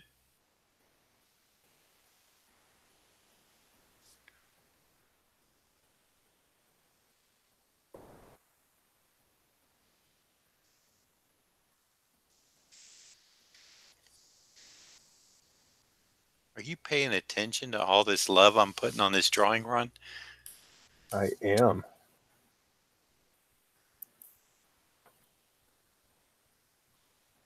This is without a doubt the best rhino I've ever drawn. Of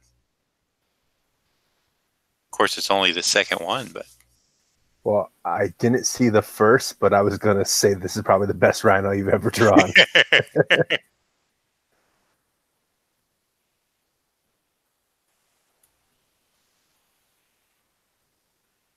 Vaughn says some of the newer work is both him and his daughter. Mm-hmm. Yeah, it's some good work, Vaughn.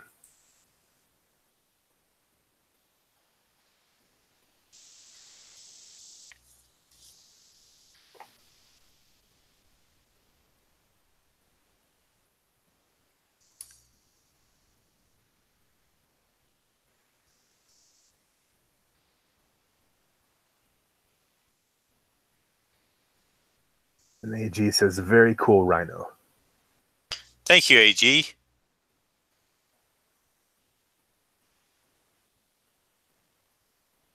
Ron will be collecting this tomorrow. How's that for fast service? Of course, he's got to drive here to get it, but we're going to have a good time. Hang out with the little Jacob for a while. Get him fed. Get him. It was so funny when he said salsas, because I didn't think I just call it the white cheese restaurant, Mm-hmm. you know? But man, when he said salsas, I was just like, okay, you remember that, huh, Jacob? He's like, yep. And I said, well, maybe we'll go someplace else. And and he was like, but I really like eating there. And I said, yeah, I know. You'll like the next place too. Oh, yeah. So, they're probably still ticked about all the little paper pieces they had to pick up. Well, we better wait a little while, Jacob. That's right. Yeah, there you go. No magic, Jacob.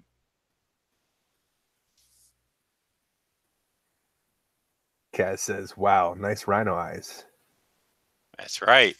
And AG thinks I should show up in a werewolf costume. Now that would be funny. But you know what? Knowing him, he would say, it's daylight out. How can you be a werewolf now? You got me. Now I'm stuck wearing this hot suit. Yeah, no, I mean, he comes up with those questions and then it's just like, oh, really? You're 6. Come on. Have some fun. And he's like, but he pins you with those questions. Speaking of being pinned. So I finally, I was playing on Lee chess there for a while. Mm-hmm. And boy, I got my butt spanked a lot. And I finally got my rating back up to around, not quite 1,100, but a respectable 1,000 something.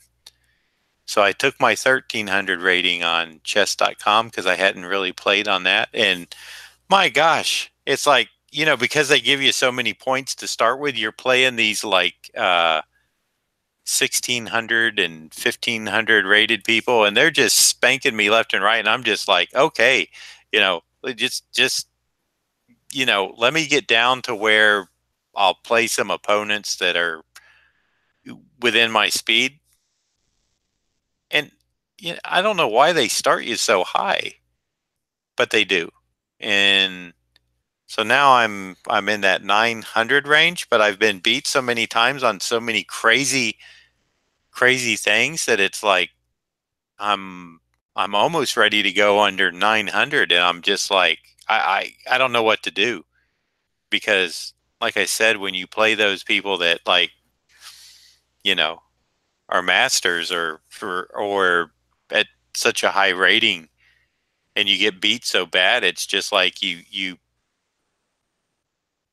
don't know what to do. You just freeze up. Every move you make, you're triple guessing it. It's like, I know I made some blunders just by,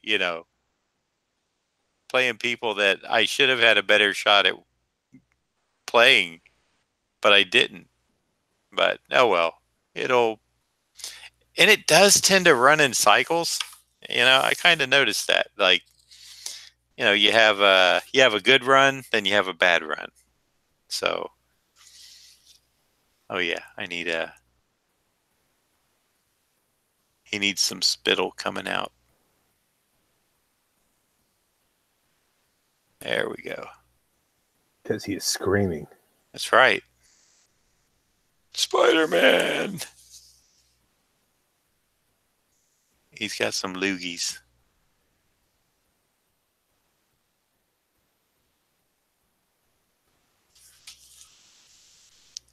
Boop.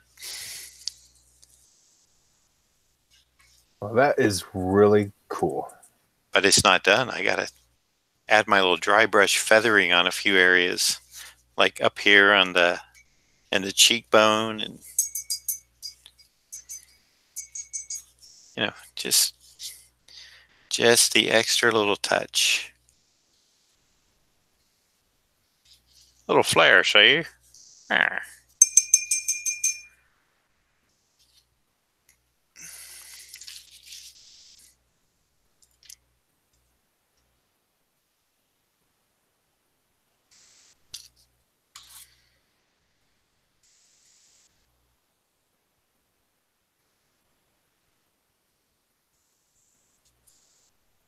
Okay.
And a little bit of hand jive.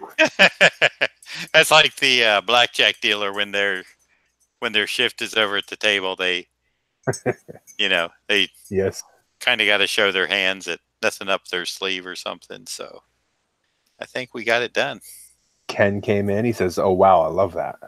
Hey Ken, how you doing? It's a Rhino for Ron. Ron Pupil.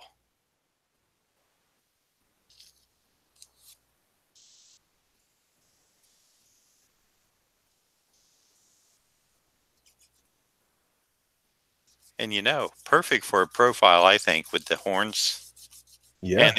and the ear on the side. Mm-hmm. Ron just rolls with it. I love it.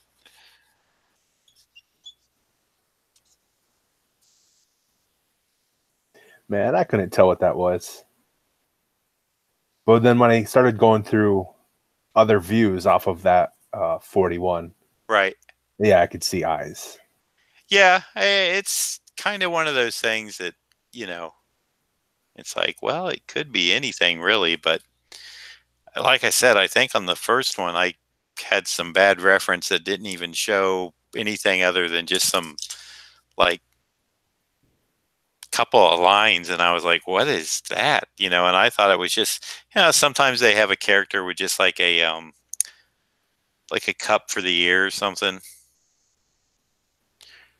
Ron, I think you're going to like this when you see it in person a lot better. I'm liking it now. Yeah, but you know how it is when you see it in person. I do know. You look at the lines a little more and you're like, I don't know. It's like magic. All right, so I think we'll review. So we got last one of the night was Ron's Rhino. We had a Thor request, which I went very graphic, and it's got some nice dry brush going on. Don't know if you can. I think you can make that out pretty nice. I like the way the shapes and the helmet and everything worked out.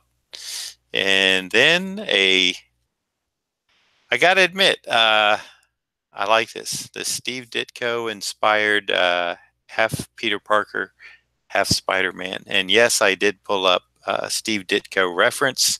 So if you do it yourself, you will see this exact same. He's got the suit. These were a little different. I added a few more little squiggles, but I kept them skinny like Steve did. Although they're probably a little thicker than what he would have done.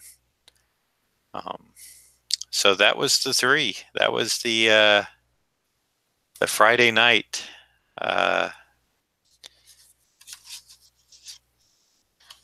There we go. Looks like a good batch. Very good. All right. So I want to thank everybody for showing up tonight. And we are going to do this again. I am probably Monday or Tuesday.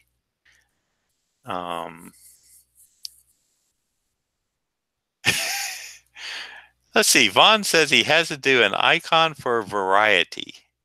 He's stumped. Hey, Lex Digitals. Welcome. I think that's the first time I've seen you in the room. And those of you who are new that might be watching this who have not subscribed to my channel, please do. I could use some extra subscribers. And don't forget notifications. If you like it, thumbs up. And you can always leave a comment if you have questions on what I did, what I do, what I've done, or a specific technique. Please feel free to leave it in the comments once this is rendered, and I will get back to you as soon as possible. Thank you, Dr. Kaz. Always a pleasure to see you in the room and chat with you. Yeah, this was something that I just decided to do. It was not planned. And I just threw a tweet out there to see if there was interest, and there was. And I'm glad I did it because Today was not a very productive day. I had running around to do, and I don't like those days because I feel like they're not good for me not to keep drawing. So I just want to say before I depart for now, I love my wife Bella. I love my son Jacob. I thank you all for showing up. Lex Digitals, it's a technique I've been learning my whole life. So, but that's not to say you can't learn. It all has to start somewhere. So if you want to follow the channel, I stream about 3 times a week. Sometimes I actually stream 3 times a day. I was going to say that. Those are the best days. Yeah, it's like I do a stream, take an hour break, or maybe an hour and a half, get something set up, do another stream, and then come back and do one at night. Those are the good days when you can get to them, Ron, or even when you can't. I have been fortunate on those days. I've seen pretty much the whole thing. Yeah, you've been lucky on those. Thank you, Lex. Probably the next live session will be if I take orders on Tuesday. I'm not sure if I will get to them Tuesday, but maybe Wednesday.